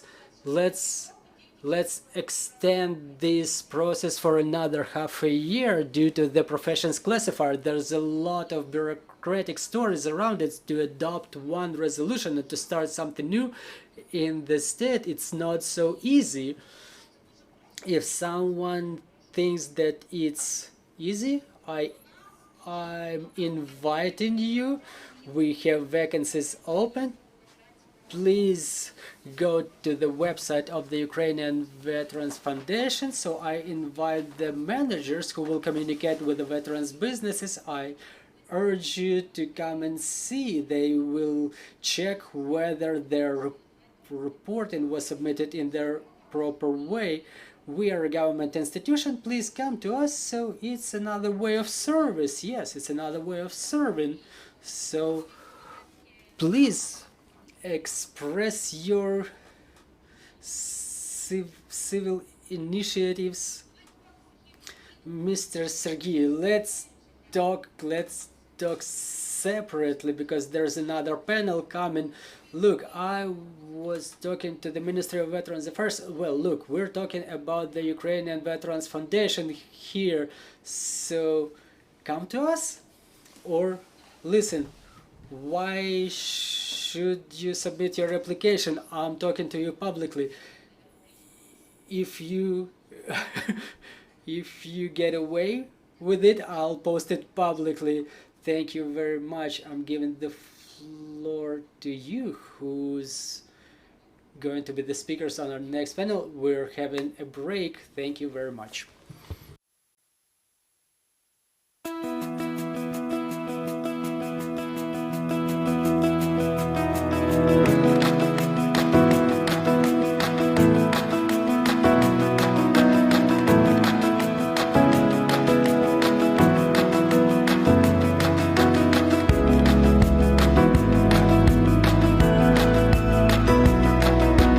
Центр вже був, видно, що його рівняють з землею, там були такі ями на дорогах. Машини вже не їздили, люди вже по місту не ходили, скажімо так. Тобто просто прилітали авіабомби і було просто там 3 секунди, коли ти можеш там проїхати, пробігти там з якогось одного місця більше, там, де менше обстрілюють.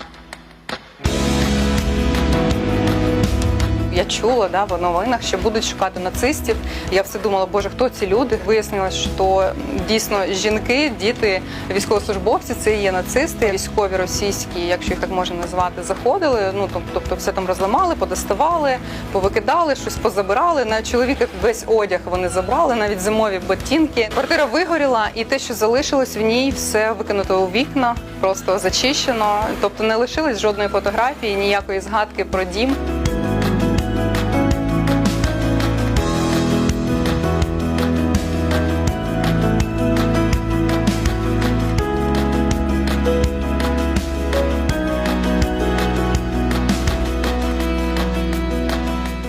Перша машинка в мене з'явилася саме завдяки цієї програмі «Варто», і я почала відшивати спорядження.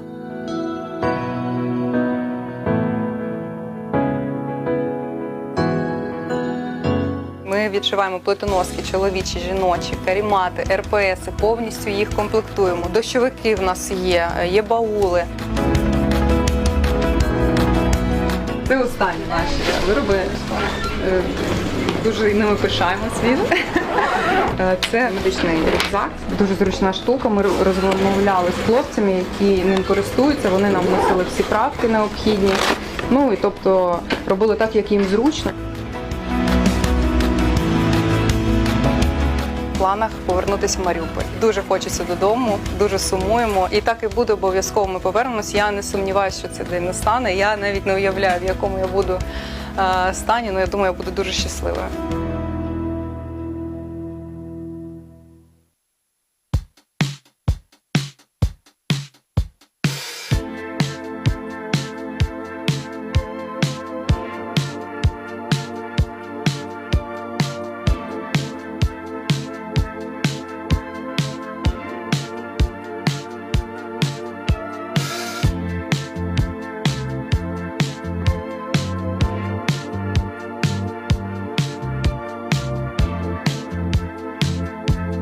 Проблема всіх домогосподарок або людей, які люблять готувати, закидувати, а потім ще й вичавити і ось це вимивати. Це просто жах. А можна зробити простіше, взяти, вичавити або зі стік, або з дольпака. Ось тако. Коли першу партію зробили, це божественний смак.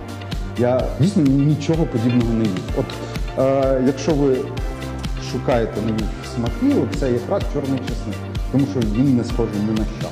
Це окремий самодостатній продукт. За рахунок температури, вологості і часу він доходить, і корисні властивості саме чеснику виростають в рази, і зникає цей чесночний запах і смак. Це зовсім новий унікальний продукт.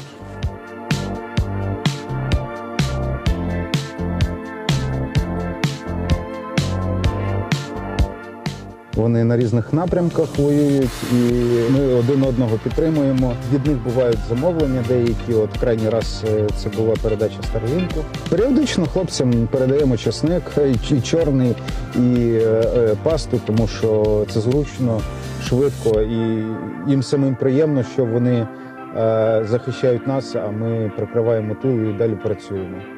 Це їх також трохи мотивує.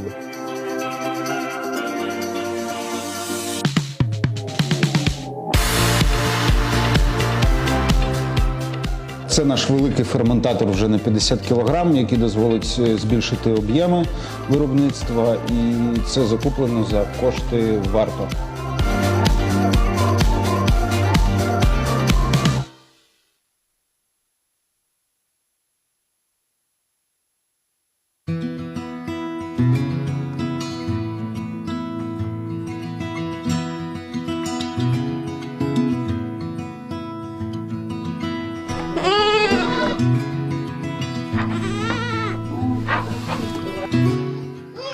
Якся маєте?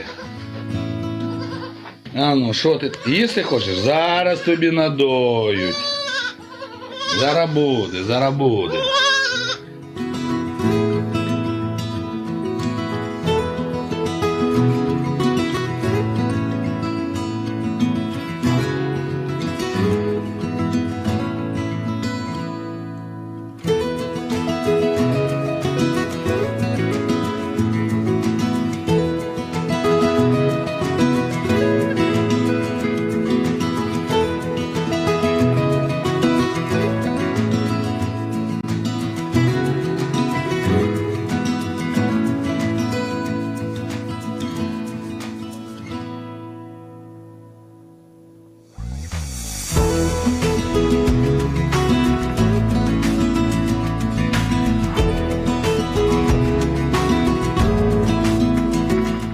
Ось це бандерівська ковбаса, вона пройшла вже 2 доби копчення первинного, і ще через 2 тижні вона буде коптитися останній раз і випускатися вже.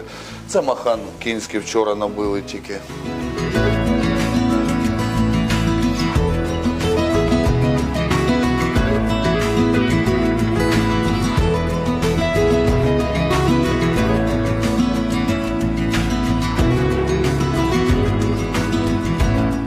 Що стосується сьогоднішньої підтримки ветеранського бізнесу, це дуже добра річ. Це все повернеться в країну, повернеться грошима і сплатою податків, і розширенням бізнесу.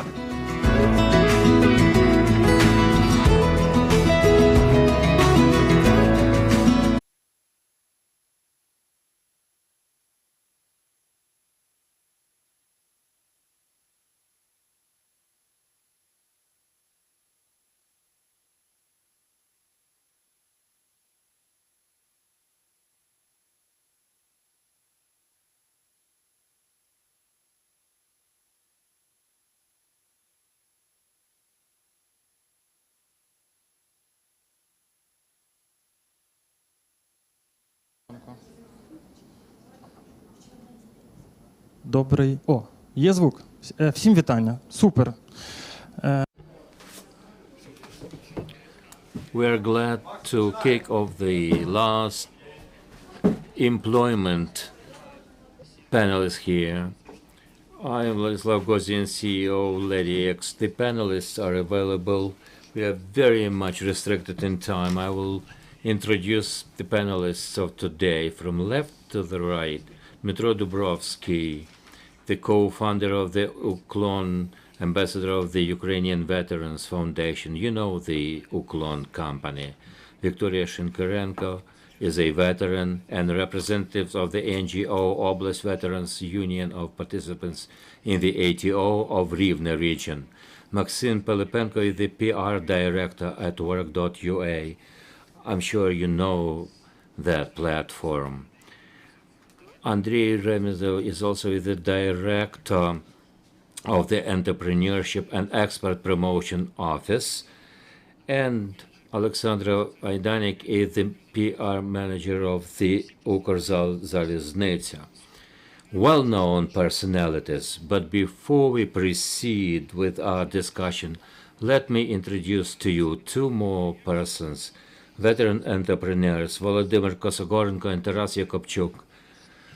They have a welcome history to offer to you. Welcome, my name is Taras. I am the owner of the Topras enterprise, and I was the volunteer of the Vinnytsia region battalion. Why have the veteran joined the business? It happened so because perhaps at some point in time I was working as anybody does, as a run-of-the-mill Ukrainian job, family, home, rest. And when I came back from war, I realized that, and I will put it this way, I joined the army to risk the most valuable thing I had, my life. And when I came back, when I gained some skills that perhaps the war offered to me, something that seems to be enough and seems to be sufficient to start your business.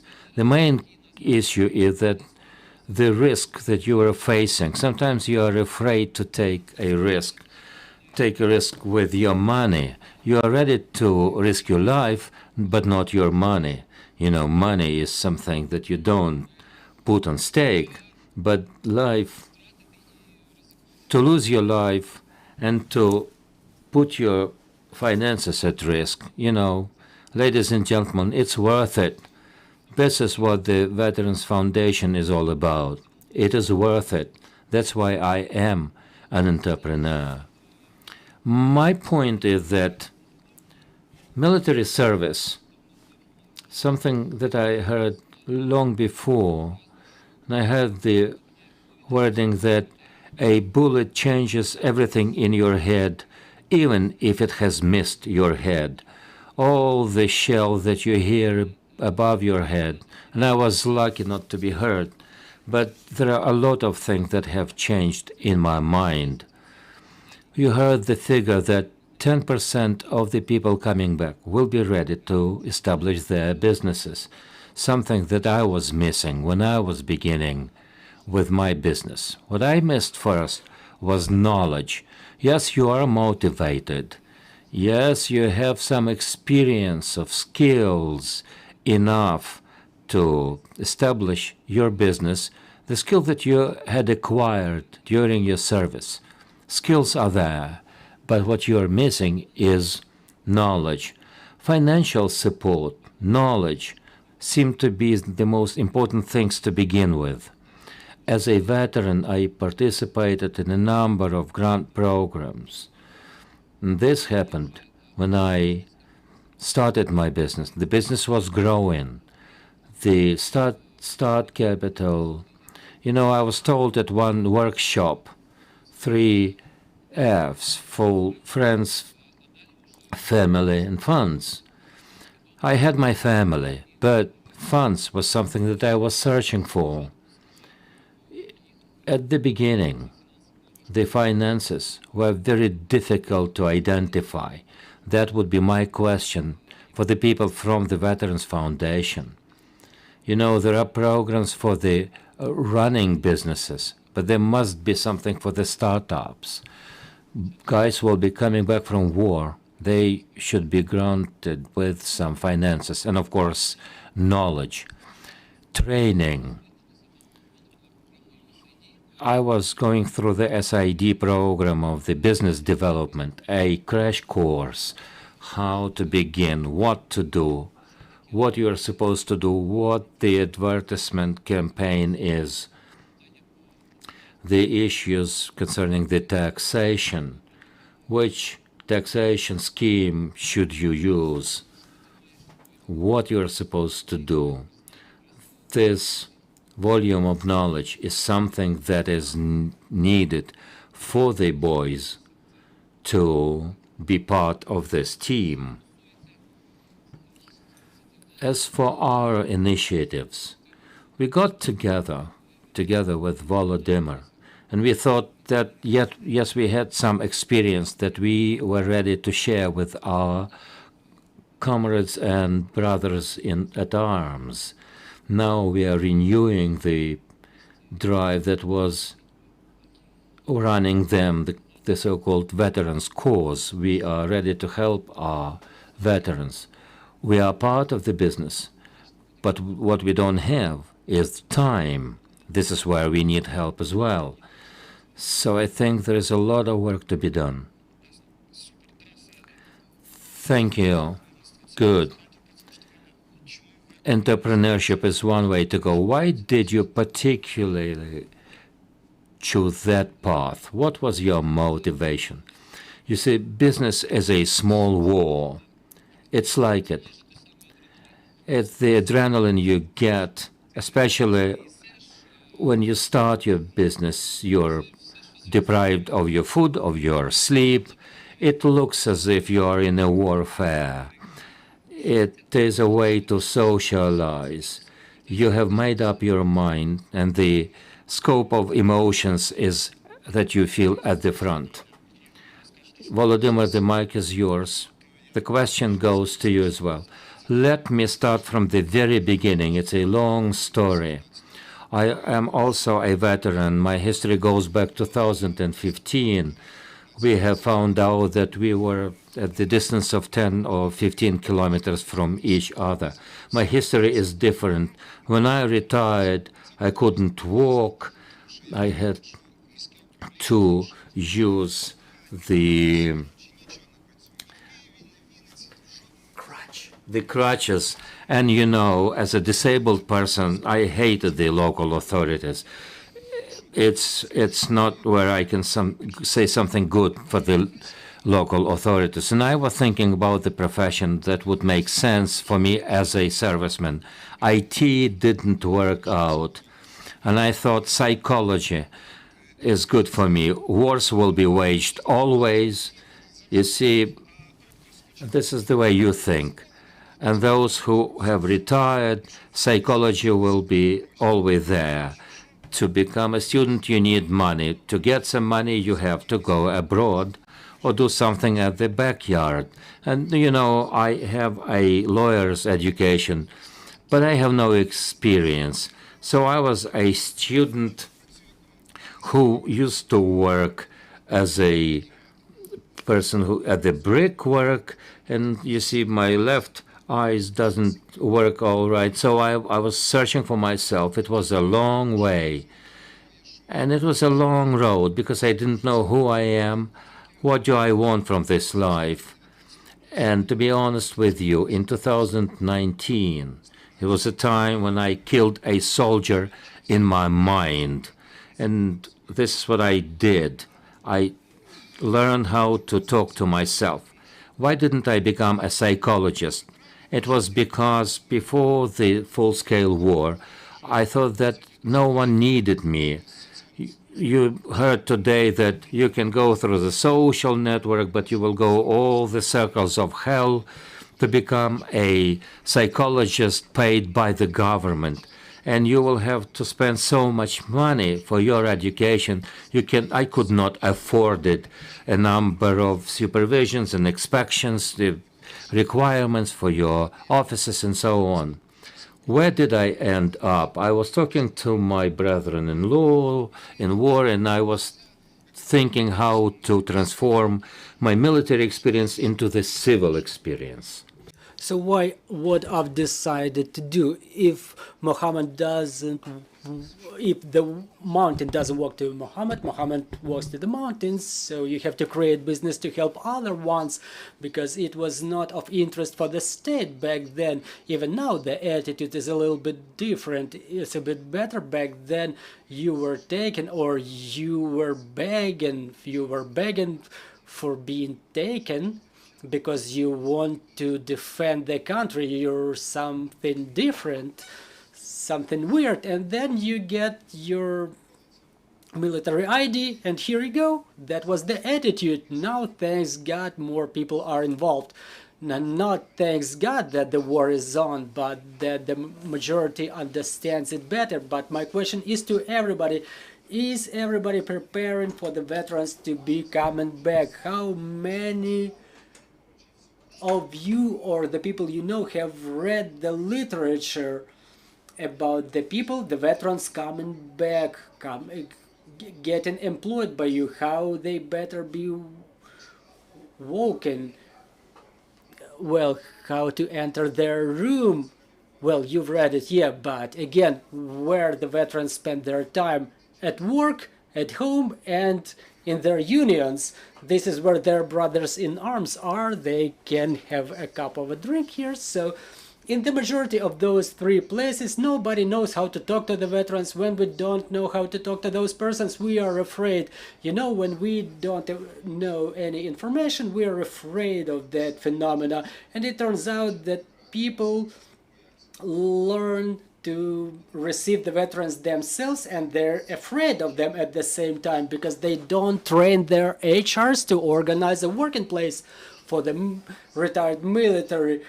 They don't tell the other employees, like, not to ask questions from the veterans, like whether you've killed somebody, because you're about to be beaten for that, or like you don't need to dispute his political position, because those who were in combat, they were taught to kill, they were trained to kill, and this is how you oppress him. They perceive it as an attack. You remember in Kyiv there was a case in Kyiv when a veteran cut down a person near the bus, at the bus stop.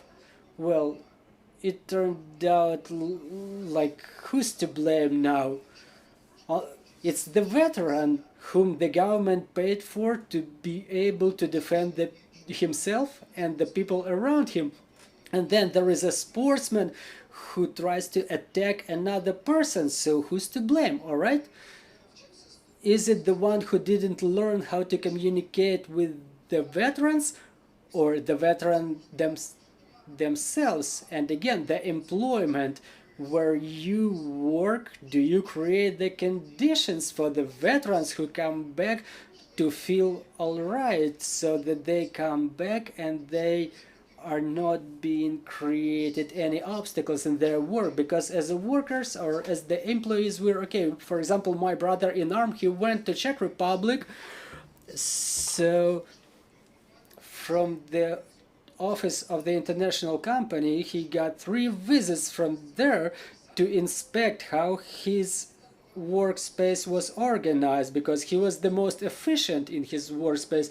And for example, my colleague is an electrician, electric technician. He would enter this room and he would tell you what needs to be readjusted here, because this is how we are hardwired. We are hardwired to gather the information. It's our bonus, but at the same time we are perceived as sick, because there are such things on the internet. They appear that we are somehow different in the wrong way. And generally the businesses, specifically the big businesses and the small business and medium-sized businesses, whether they are ready for that. Obviously, about the employment, it looks so. If you're a private entrepreneur and if you employ a veteran, to fire them, you better shut down your operations rather than firing a veteran. Well, that issue was brought up here, and Yes, you don't have to force the business. I'm a businessman myself. I look at it under different angle. You don't have to force the business to employ a veteran, but you rather have to stimulate them. What's important in business is profit, proceeds, income. So as you employ somebody, you have to demonstrate some profit, some advantage for them, that the veteran, employing a veteran is okay. They are adequate people, but there are some nuances, some peculiarities. Don't do that, but all the rest of the things you can do it, and everything's gonna be all right. So those people will be loyal to you. They will be dedicated. They will be dedicated to their business, to their directors who would understand them, and they will be dedicated to the things they're doing. Vladimir, you brought up a number of topics. We'll try to discuss all of them, but your motivation to get employed as self-employed, as the private entrepreneur, is the lack of ability to get employed. No, it's the self-assistance, self-help, the psychological services. We pay, paying to the therapists, paying for their training. This is what you do. Yes, because it's very expensive sometimes. Our company, we process the garlic, but we plan to grow on and on. But one way or another, first thing is the support, because the government, the state, either they didn't want or they just can't make it. So the social entrepreneurship, in fact, thank you.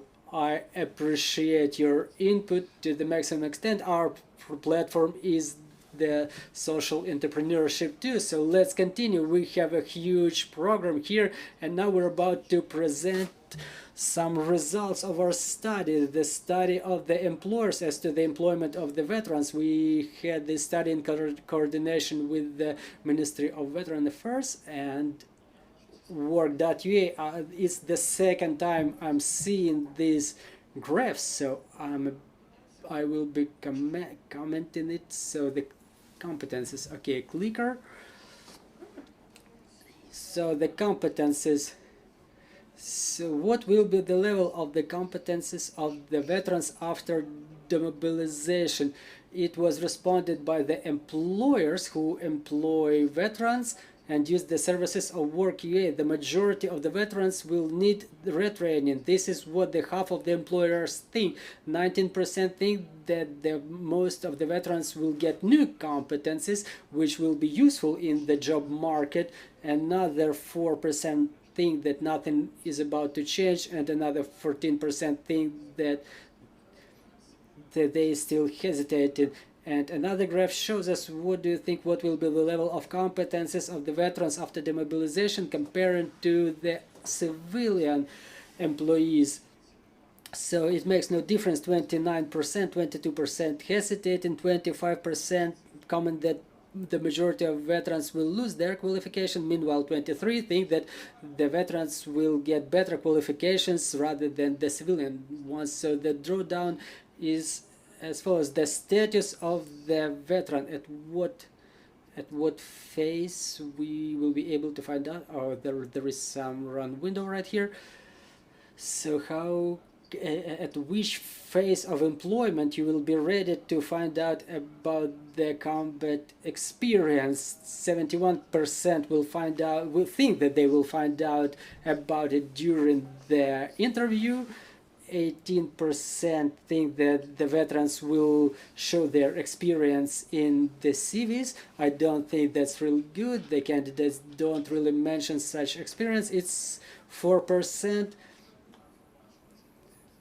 and 4% say that they have not seen any such experience at the phase of selection. Maxim, maybe you want to comment, because this is our job actually.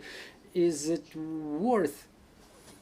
it worth indicating such experience in CV? Obviously you have to show all of your experience in your CV, but it should be put in the words that are understandable for the civilian HR.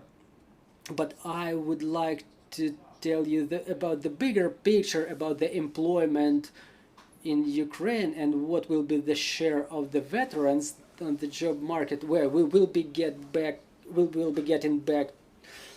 to this issue a little bit later. And then it's an anonymous questioning of the candidates. 51% said that they didn't have an experience of reporting their combat experience. 7% said that they were afraid to be rejected, and 16% said that it shouldn't be influencing their combat experience, shouldn't be influencing their employment or unemployment, because it's bad really when people don't indicate such experience due to some pity on the other end, and many people think that combat experience should not influence the effect of employment.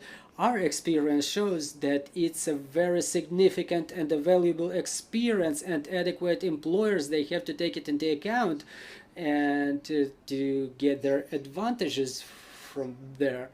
What those data illustrates is that biases existing in the society with the employers with regard to the veterans. In communications, we see that this is our job. Please comment. I'm observing all of it, and I think that the vector of observing veterans is quite wrong. Who was the veterans before the year 2022? Those were the people who had some exemptions, and the society and the state, they were turning their eyes away from there. Let's be honest, there was no policy in place for the veterans. Our country has woken up on the 24th of February, and first thing that the employers, the state, the civilians have to understand that the veterans are the guarantee of the state security. Where the country would be if those veterans who were rejected starting from 2014, if they don't take up their arms on the very first day of the full-scale invasion?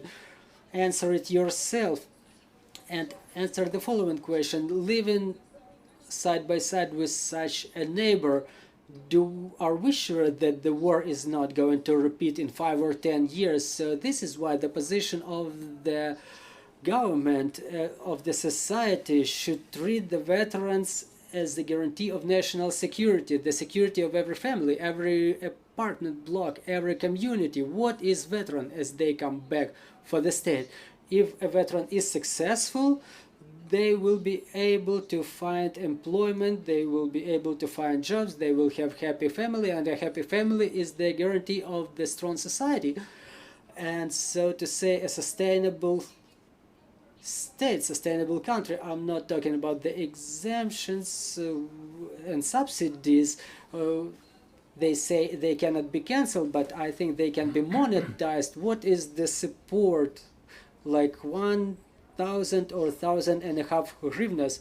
So what is the advantage they drawn from there? So 75% exemption for the lifetime. Do you think that the children of those veterans will be able to pay it? Because to pay it, they have to get this money from somewhere. The concept, the position of the government should be based on the development of the veterans. If the people come back with the new skills, they can be a cool crisis manager, because they were responsible for taking decisions in dangerous situations. The people who learned to master different types of small arms and other weapons, for example, in the United States Army, they're being trained for different specialties like machine gunner. We have a lot of Western arms coming to Ukraine right now, and our guys are mastering those arms very quickly. So the veterans for the state are the people with the new skills, people who have new opportunities, people who know more what is it to defend the state better than anyone else. And from that position, the government should be interested in the veteran, in employing the veteran. And if we realize it, the veteran is a resource, a very valuable, new, strong resource for the state. And to rebuild our economy, a veteran can do it, in my opinion, in a very powerful way. Thank you very much, Victoria Shinkarenko. We were asked to call everyone's names. Thank you very much. Thank you very much for your speech. I want to fit in this time frame regarding the employment. We're commenting the websites and then we'll continue our discussion. So 48% of the veterans know that their employment will be, their job will be preserved during their service by the employer. Yeah, right. And here we have 25% who don't preserve the job. 13% say that people got or people resigned before they joined the armed forces. So the employers. The retirement of the jobs, 62%, that seems to be touching everyone. Today it's 6% and 29% has never been, has never heard. The measures for reintegration, we were asking the employers. Again, what do we have here? 27% don't know whether there are measures to reintegrate or re-socialize the veterans. 5% of the employers claim that they have initiated such measures before the war.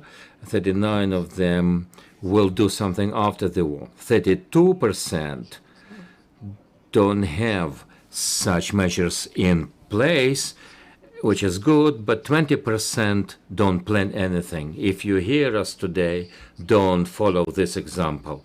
The reintegration measures for the veterans. Ladies, I think this presentation doesn't belong to me anymore. In your company, whether you have seen the adaptation programs for the veterans, 82% didn't have such initiatives in place. That for sure doesn't belong to my presentation. So there are a lot of challenges for the employers to provide jobs, to re-socialize them. On our panel, we have many representatives of the different state and government-run projects, Ukrzaliznytsia and private enterprises, Uklon services, Dnipro-Dubrovsky, for example, Maxim Polipenko, and Andrei Remezov from the PR director at Work.ua and other institutions. What do you do to promote the process of resocialization? And all of us at this panel will comment, criticize. In general, we will discuss your points. Let me begin to set up the trend of the labor market. Work.ua is the biggest headhunting company for you to understand the scope. And of course, this will be a litmus paper for the Ukrainian labor market. Before the full-scale invasion, we had more than 100,000 vacancies. At the time of the beginning of the war, it was only 6,000, which is to say it was a dramatic fall down. One vacancy saw 100 responses, so there were a lot of troubles with getting a job. Month after month, the labor market began to recover. The first record that we set was 56,000 vacancies. Then we saw the rocket attacks, missile attacks, and then new records again were set on a monthly basis in 2023. Up to now, we see the labor market grow month per month. We saw 90,000 new vacancies, which is to say that the labor market has almost recovered. As for the competition of the providers of jobs, there is a place for the employees to search for the new jobs. Different organizations say that million people have left Ukraine. The same number of people have become IDPs. About 1 million people are living in the occupied territories. Around 1 million people are in the armed forces or other law enforcement institutions. That is to say that the deficit of the workforce is there. The employers see this deficit firsthand. When we talk about the number of male and female veterans now, the government said that 1,700,000. This number is only 17% of the workforce of Ukraine. In order to conduct your business, both male and female veterans will make up the lion's share of this labor market, so the program must be implemented. Of course, Work.ua is perhaps platform number one, but when you say that 90% recovery is there, you say that in the newly territory that we have liberated, we've not put them on the register, but the number of the people looking for jobs is over 1 million. You saw, as you have pointed out, what does Work.ua promote the employment of the veterans? First thing we have introduced, right after 2014, we have implemented the thing when the employer is ready to employ a veteran in some job offers. There are some specific checkpoints for that. What we do, in the first place, we think that communicating is very important. We share the information on the labor market in general, what we are expecting, and we are actively propagating the thing that the adaptation programs and employment of the veterans must be taken care of right now. Next point are the solutions that will allow us to work with the employers. We see employers as our target audience of our activities, and we play them as priority number one. Why? Because helping them to employ and adapt veterans will allow to bring up a maximum effectual and efficient work for the future of Europe. Then the cooperation with partners, Ukrainian Veteran Foundation, Lobby X, and other employment and headhunting offices that promote veterans' employment. In detail, we will talk about them once we have implemented those projects. Alexander, perhaps you will take the floor. You are the largest employer in Ukraine. Perhaps not the largest, but most specific employer. We work in all the areas of Ukraine. As for the coverage, we are represented in the biggest cities of Ukraine and in the smallest communities and some villages. We are what used to be called the city-forming enterprise, as they used to say during the Soviet times. The picture is very difficult. You know what the Ukraine Railway Service does. Evacuation is number one, but tens of thousands of our employees are working and serving in the armed forces. 900 of those that we know about have been wounded. 30% of those are suffering from heavy wounds. This is where the focus of our work is. The specifics of our work is that we don't have this classically defined employment. What we focus on is in getting back our employees and offering them the job they used to have before the war. Our focus is not to attract people from outside. You know, our professions and skills are very specific. You will know the train conductors and people like that and specialists on the moving log. And, these are specialists that require golden hands, as we call them. These are unique trades. We want these people to come back to our fold. And we analyzed what we could do in terms of working with our veteran railway veterans. There are two categories of such people. Some people will come back due to different reasons, family circumstances, because of their age.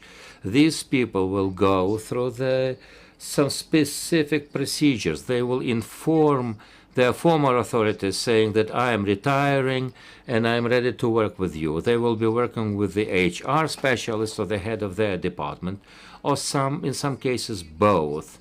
So they will go through medical examination. 80% of our skills do require medical examination. We'll go through the medical examination and they start working. That's it. And this is where the psychology point comes into play.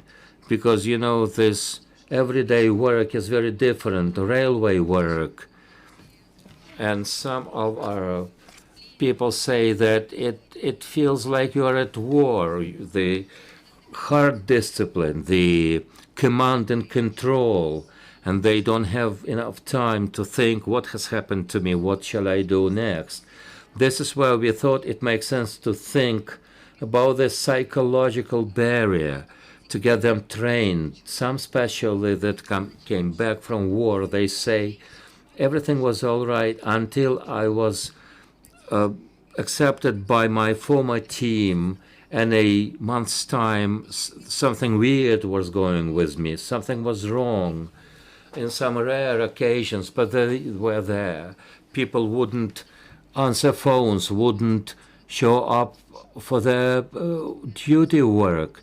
And you see our work deals with the cargo railway. It's all about security. People have to be secured while they're on the train.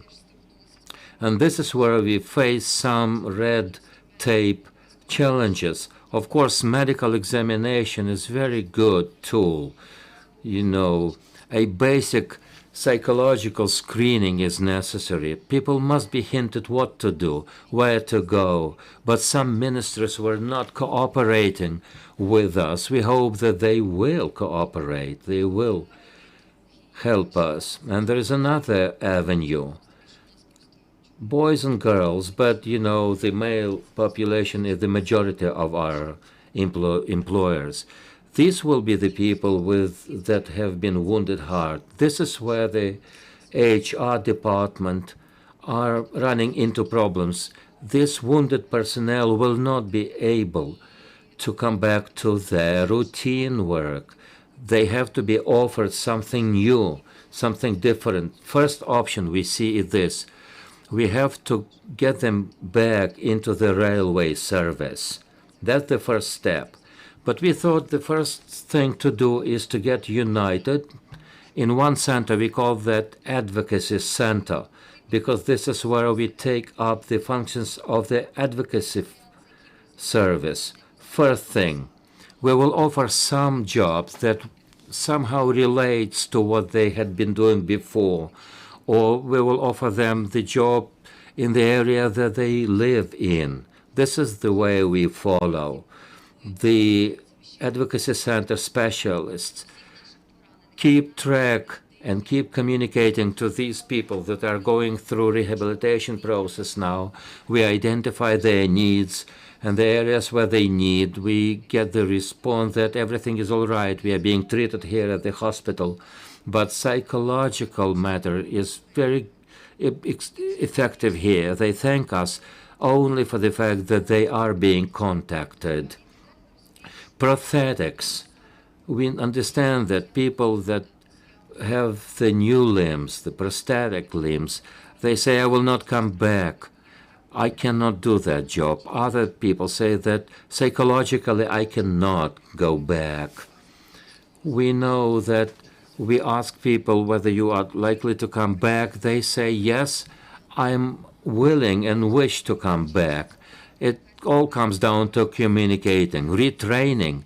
Of course, we can do this. We have our educational establishments. We have Railway University. You can get a new training there for the people who are looking for new ways in their lives.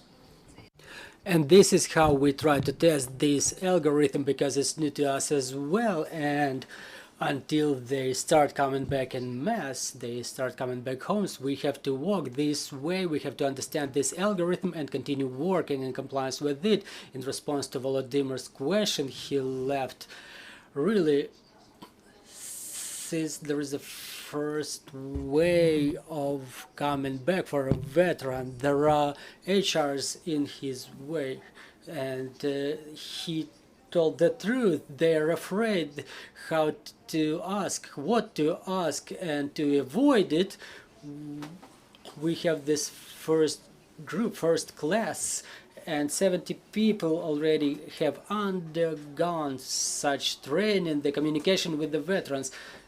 Just HRs or regular employees? Just the HRs, we've taken them as the first class so they can further communicate that information to their collectives. They undergo that training banally, not to be afraid what they can and cannot ask from a regular veteran or veteran with a disability, and so on and so forth. What helps us is that the collectives are such that we don't have such collectives where only one person is serving. Usually it's like 3, 4 or more guys. So as they come back to their collective, and they know each other for a long time, and they come back to the community where they don't have only a railway serviceman, but railway serviceman, the veteran railway serviceman. So this is the way we're moving on. We have a lot of initiatives. We observe what the state is doing. We learn something new. We learn something new from the Ministry for Veterans Affairs. They help us in communication. Then we're going to move on with other problems. One big problem of ours is the medical examination, the summaries of the medical committees. We have people who could work in some easier jobs, but when you're a man of 45 years, you're being assigned a second category of disability, and you are advised to work at home. Ukrzaliznytsia cannot offer you this option because the industrial professions, they see such challenges with rehabilitation where they cannot be assigned to the other job. Well, medical examination and commissions is a different thing. Thank you very much. I would like to give the floor to Mr. Dmitro, what Uklon does for socialization and employment of veterans. Well, look, we consider ourselves as the IT company which automates the taxi services. So if we take a taxi, you know, it's the first place where a person can make some money, you know, when they get retrained, for example, or they're trying to find themselves. So in this area the work is underway, so we become loyal or more loyal to the veterans. Maybe there are some marks in the applications so that the passengers see that they're being serviced by a veteran, so they can thank our heroes for the service and stuff like that. And maybe there may be some subsidized conditions, some exemptions for the veterans, so there are no abuses, because many people like to copy, to fake the veterans. So yeah, that there should be some verification process, and we will allocate a budget for that. So talking about the main head office, where usually we have IT specialists, marketologists, we have a number of people who took up the arms, who are in the ranks of the armed forces. We preserve their jobs for them, and we preserve their salaries. I had a Ukrainian Volunteers Foundation addressing us recently, and they offered trainings on how to behave with the veterans. But I say we are an IT company, we're friendly, but now we have those issues arising when that were mentioned. What questions should not be asked, or what questions better not be asked. I think it's a very cool initiative launched by the Ukrainian Veterans Foundation. So yes, we have to get prepared for that. As to the employment of the veterans, you know, I would like to see the state get more involved in not that exemption and subsidies process. If a person has no competences, it's easier to pay a person just to sit at home, because non-competent person will destroy the team. So if the government gets involved in some training, we can set up a dialogue with them, for example, on the platform of the foundation. For example, the more demanded professions in IT are, for example, a tester, or I don't know if they're a marketologist, it's a junior business analyst or something of that kind, junior marketologist, something that can be taught easily, and we employ those people when they are about to graduate from the training course, and we know how to integrate them. We have a friendly atmosphere, and I think that our defenders are all our guys and the girls, they're all very pro-Ukrainian, and the veterans would enjoy extensive support on the collective, but the dialogue is still needed here. Just to employ somebody because they are exempt by the government, it's not motivating well, and they would not feel very comfortable either. Well, you know, just like in the case of disabled, they need to employ a disabled person because they have it in their organization chart. The people don't even attend their job, they are just get their salaries. So how does it motivate both parties? Yes, so it's just an excuse in front of the law. Yes, so you can serve as a buffer. In the end of the previous panel, I actually supported that as people retire from the military service, they should undergo, so to say, a consultation as to their further career development. Maybe a part of the veterans will find themselves in the ranks of the armed forces, but if somehow they will look for themselves in the civil lives, in the entrepreneurship, in the business, it's a cool option. Everybody should know how to drive a car in the army, so working in Uklon, practicing, it's pretty cool. You know, we can think about those consultations when people work as drivers. Thank you very much for your approach. Thank you. And I would also like Andrei Remizov, everyone else can interrupt you. What does the Entrepreneurship and Export Promotion Office do so that the veterans find themselves in businesses? Thank you very much for the question. Good afternoon, dear participants. Our Export for Entrepreneurship and Export Promotion Office, we focus on the creation of digital services and opportunities for the veterans, and starting from 2021 we implement the government project Dear Business, which is aimed to help the active businessmen to develop their, or potential businessmen to develop their businesses.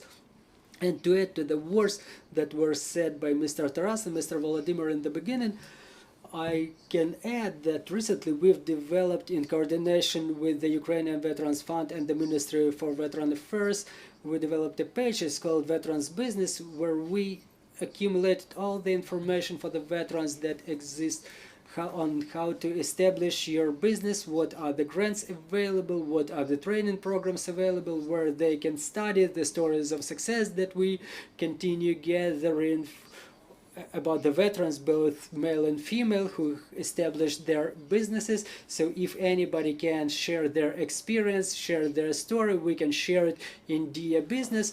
The best cases of veteran businesses, but in fact for the veterans today in the DA Business Portal, 150 business ideas are available for the veterans. You can find any idea for starting your own business, from small manufacturing company, small agency, car wash, whatever. And you may find out what is the amount of money necessary for that, what is the skill set necessary for that. You can download financial models, business plans for that, and what are the legal documents you have to actually gather to establish your business, like emergency service, sanitary documents, and so on. We have free advice. There are 70 types of free advice. If you come back from the front lines, you established your own business and you have a question how to improve my sales, how to improve my marketing, we have more than 80 experts. They are private experts whom we cooperate with, and they provide consultations for business free of charge on different issues, starting from tax payments and ended with the marketing. It's all available online in a couple of clicks. You will be able to communicate to a live person who will help you solve your problem. Then there is a section cases and news.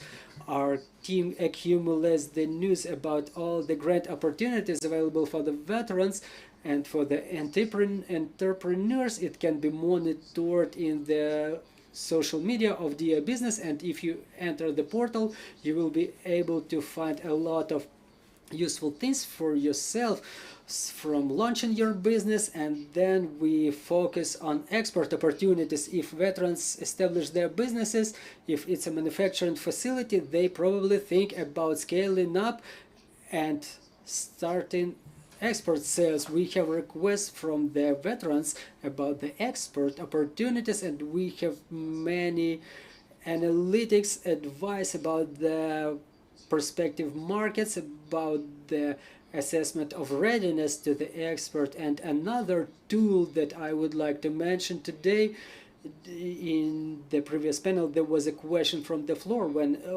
a veteran comes and they ask for retraining, where they can get retrained, because the topic of employment is very closely tied to the education, and we have the education portal where you can go and the veterans can find some useful and cool things for themselves. First, they can pass a professional orientation test. Given your skill set, which profession suits you better is developed according to the international methodologies, and it can be passed very quickly. Another thing, in the example of real professions, they can see what this profession contemplates, like groomer, for example, or a baker. Well, groomer, I mean those who groom the animals, or interior designers, and you're watching the education show actually, and the people who lays the tile, they tell you how to do it, what this profession is made of, what are the factors you have to take into account. In the beginning of every study material there is a section, what are the pros and cons of that profession, what can be the professional diseases, for example, anything that should be taken into account while looking for employment. And there is a simulator of a kind where you can test your existing skills, you can check and see, you can pick an option, there is a number of answers. If it's a baker and you are being asked what you have to what you need to have to bake a cake, and the system tells you whether your answer is correct or not. And we are integrated with the majority of job searching platforms. The people are offered vacancies in their cities, in their geographic areas where they stay. So it's a very cool tool that I urge everybody to check. And there are more than 100 education shows posted there, starting from those that I've mentioned. There is cryptocurrencies, mechanical engineering, everything, you name it. So it will be very useful for the veterans from the point of view of the employment. Andrei, thank you very much for the great job you're doing. I think the dear Osvita should be laid as a fundamental for the government policy of the future, the socialization of the veterans to understand their professional way. Thank you. Tetyana Zhukova, you are an interpreter. My understanding is that together with your husband, who is now at the front, did you launch your business with him? I would like you to comment on what is your take, whether dear business is enough for the potential entrepreneurs, for them to come back and start their business, and in general, what's your thought about this?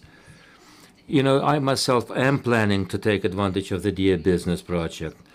Our enterprise is growing in spite of all the circumstances that we see in this country. Because I represent the smaller size enterprise, we are producing the leather shoes both for men and women. Now we are working with the military shoes as well. We are having our plans how to grow. Our aim has been and is to employ veterans. And since we believe and we position ourselves as the socially responsible business, it is a pleasure for us. Since we launched our first showroom, we want to employ females ready to work with us. But the challenge here is different. When I was going here, on my way, I was talking to a taxi driver. He turned out to be a veteran. He fought in former Yugoslavia and in Afghanistan. And he said that when he came back from the front, he said he was so conscientiously working. He wanted to justify his job for the employer to see, but at some point he said, I began to see the eyes of those people that I had killed, and it gave him the shivers down his spine, and he said he was different then. And when I talk to our veterans who are relatively saying psychologically safe, but when I heard this ugly story, and I thought to myself, do I realize as an employer the scale of the problems that these veterans might face? Hopefully everything is going to be okay, but such a terrible history, how do you communicate with such a person? Of course I can go through some workshops, but our working community is not that large. But in our case, what we call ourselves a family, and new members come to our family. And I'm thinking, where do I get information? How to train, how to teach our team to communicate with this special kind of people? If there is an understanding that springs up, if the manager is not there, I want everybody to feel comfortable at their job. People who are around, people sitting next to your place, everything can happen. And this is a problem, how to teach my employers to talk and live with the veterans. This is as far as our plans go. And I would like to raise another issue here. This is what my husband shared with me. The thing is that he is a veteran. His history goes back to 2014. He was in the anti-terrorist operation, and he wanted to be an entrepreneur. He opened up his business. He was working in a number of directions, and since the full-scale invasion, he went back to the front with no hesitation to defend this country. And this is the question that we faced. Because he's got an education, a new skill that he had acquired, he seemed to be successful, and his clients still turn to him. At the governmental level, he is not allowed to conduct official business. He will be fined for that. And the structure that he is now in from the day one of the war. And he was told that officially your account cannot receive a single hryvnia because you are not entitled to business or entrepreneurial business activities because you are officially serving in the armed forces. You can transfer your money to some other accounts. You know, the government must regulate this issue. And what he is saying is this, with this very acute feeling of trust and fairness, he is reacting very radically to this. He says, yes, I can control the process, but I cannot officially work. Our lawyers saying that this is an ambivalent situation. No, there is no ambivalence about this. We can work and must work officially, so our account cannot be run because we are paying our taxes. You see, I cannot share my account with his official account. This is a painstaking situation. Perhaps together with the Ministry for Veterans or with the Ukrainian Veterans Funds, we will work on that. We are running out of time. My general question for the panelists and for the audience is this. What Volodymyr has mentioned, and everybody mentioned as well, veterans, we say, at some point in time will come back. And those who will retire from the armed forces will spend the major part of their time in a professional team. It is good that, yes, there is Ukrzaliznytsia enterprise there, training their HR and their staff. But what do the panelists think about this proactive and responsible way that must be popularized to the effect that employers must understand the responsibility, but we know that responsibility will not touch every employer in Ukraine. If we look at the situation from another angle, we will suggest that proactively both Veterans Fund to engage in some public awareness courses. We will see lectures that will be on the website. Will people be attending? You see, Ukrainian Veteran Fund is doing that already. We have set up training with the Veterans House in the city of Rivne. We have a veteran who is ready to work. It's too early for him to be engaged, but he's been a professional trainer with 20-year experience before the war. And he surprised me when he said that there is a request from the military call-up office. And what we saw, the requirements, when we talk about demobilized person, they are suffering from the guilt feeling and their aggression. This is the major problem that the veterans have shown, that the team, that their potential team workers will be. They are afraid of such challenges. Perhaps not everybody is likely to like the idea. I believe this is another way to go to set up Ukrainian businesses. Veterans that, of course, will be additional speakers at your training courses at different organizations. Another thought deals with the comment from the previous panel, and it has to do with something on the likeness of dear education, something that you have to do something on your own. You have to watch such a video course if the state, together with the NGO sector, of course, in cooperation with the employer sector, all the veterans will be offered such professional consultations, and at some point this will be a government policy. instead of offering quotas. What your take on that might be? Quotas, you know, to provide money for the startup is a good idea, but this will not cover all the financial needs. As for the government coffer, when we talk about governmental purchases or procurement, 30% of that money has to go for the veterans business.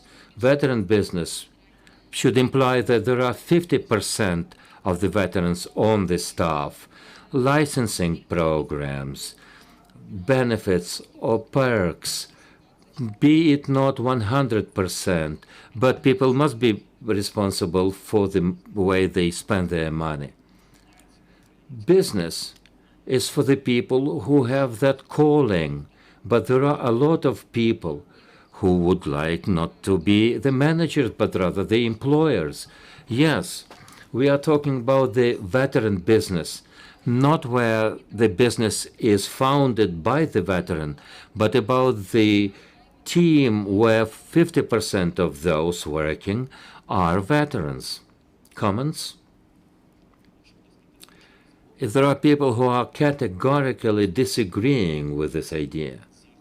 As for the measures at the level of the state to stimulate businesses to hire and employ veterans, my subjective stance is this: the war that is going on in the country has posed a major challenge to everybody.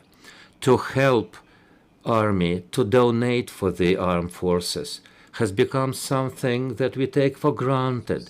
No one is demanding that this should be done.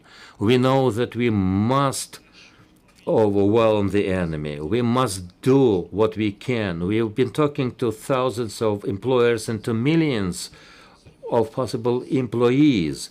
Our goal is to make sure that this kind of work grows into an event that sees the participation of the employer for the country to step up to the plate and to adapt and to employ veterans. This is a challenge for everybody, just the way we are helping financially the armed forces working for the upcoming victory. More to the point, looking at the assets and the capabilities of other new avenues that we have seen during the war, we know that there will be new challenges after the war. You see, in terms of collaborating with our partners, we are ready to post information on our websites on how to communicate with the veterans at your enterprise, how to socialize with them, how to kick off your own business, what we can do together to help both employers and the veterans. As for the activities of our community, we are expanding the programs available for the veterans and for the families of the veterans. Recently, we have launched a program, The Work for the Veterans is available. It provides up to 1 million financing for buying equipment. It is catered for by the government, but this program must be targeting specific sectors of community. Of course, we have questions from the audience, but we have only enough time for one question. Once again, Volodymyr Stetsky, I would like to run a short experiment with you here. Due to the fact that we are talking about these issues, we have learned about the new cool project. Do you know about the program for the veterans and their families? Did you apply for such a program? Do you mean the Ukrainian Veterans Fund? The same goes for the Ministry for the Veterans Affairs. As for the Ukrainian Veterans Fund, yes, I know about this, but my husband, when there was a first program, 20,000 support, I took advantage of that June last year. As for the second program, unfortunately, wives cannot apply, cannot receive there is a grant where you are eligible for 500,000 hryvnias through the DIA. This is what I have learned right now. You see, Ukrainians are very unlikely to read the instructions. You see, it's not enough to write down a methodology. It makes sense to have such meetings as we are having now. Communications with businesses is very important. Raising public awareness is important. People who are doing their business, they're doing their business 24 hours a day. This is a given. And sometimes you happen to read something or to hear something from your colleagues.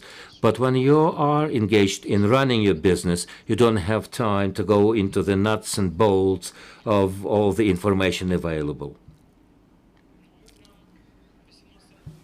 It's 1800 as we've been asked to wrap up this meeting. Let us thank the panelists for their participation and their contributions. Thank you very much. And together we will collaborate, and of course we will live up to this challenge. We will see that Ukraine has prevailed. Glory to Ukraine.